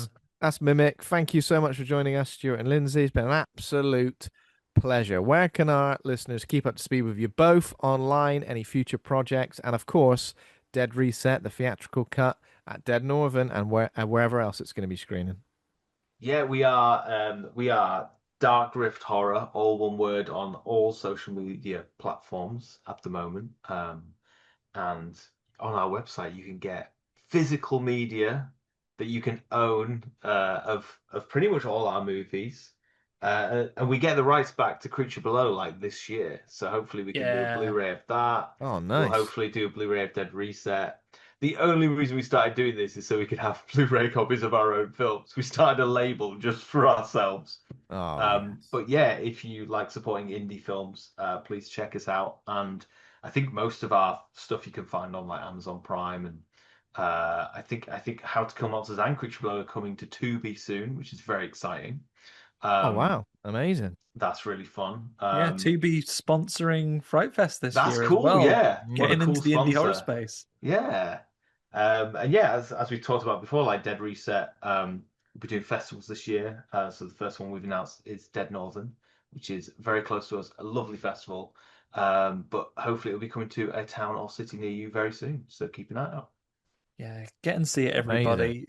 Pick yourself up some physical copies. You'll get extra bonus points from me if you whisper "suck it, Jeff" when you're ordering one, or any of these, or Sony, whichever executive you want to target in your private slagging off at home. That's up to you. But get yourself some great physical media from people that are worth spending your money on. Absolutely. Thanks, everybody, for listening. If you enjoyed the show, become a patron at patreon.com/horror hangout. Thanks to Taj Easton for our theme music. Thanks to Acast and Rusty Quill for hosting the show. Please consider giving us a rating or review. We're on Instagram, Facebook, TikTok, YouTube, Threads, horrorhangout.co.uk for everything in one place. Next week, Evil Dead Burn with returning special guest Stacey Taylor. Looking forward to it. Amazing. And in the meantime, everybody, should you see someone whose shoes you cannot immediately identify by brand or size or sound they make, don't fucking ask them the time lest you be slurped off. Thank you so much. Goodbye. Can we get Lyndsey just to say Mr. Funny Shoes one more time? Mr. Funny Shoes. See you later. Bye. Bye. Bye.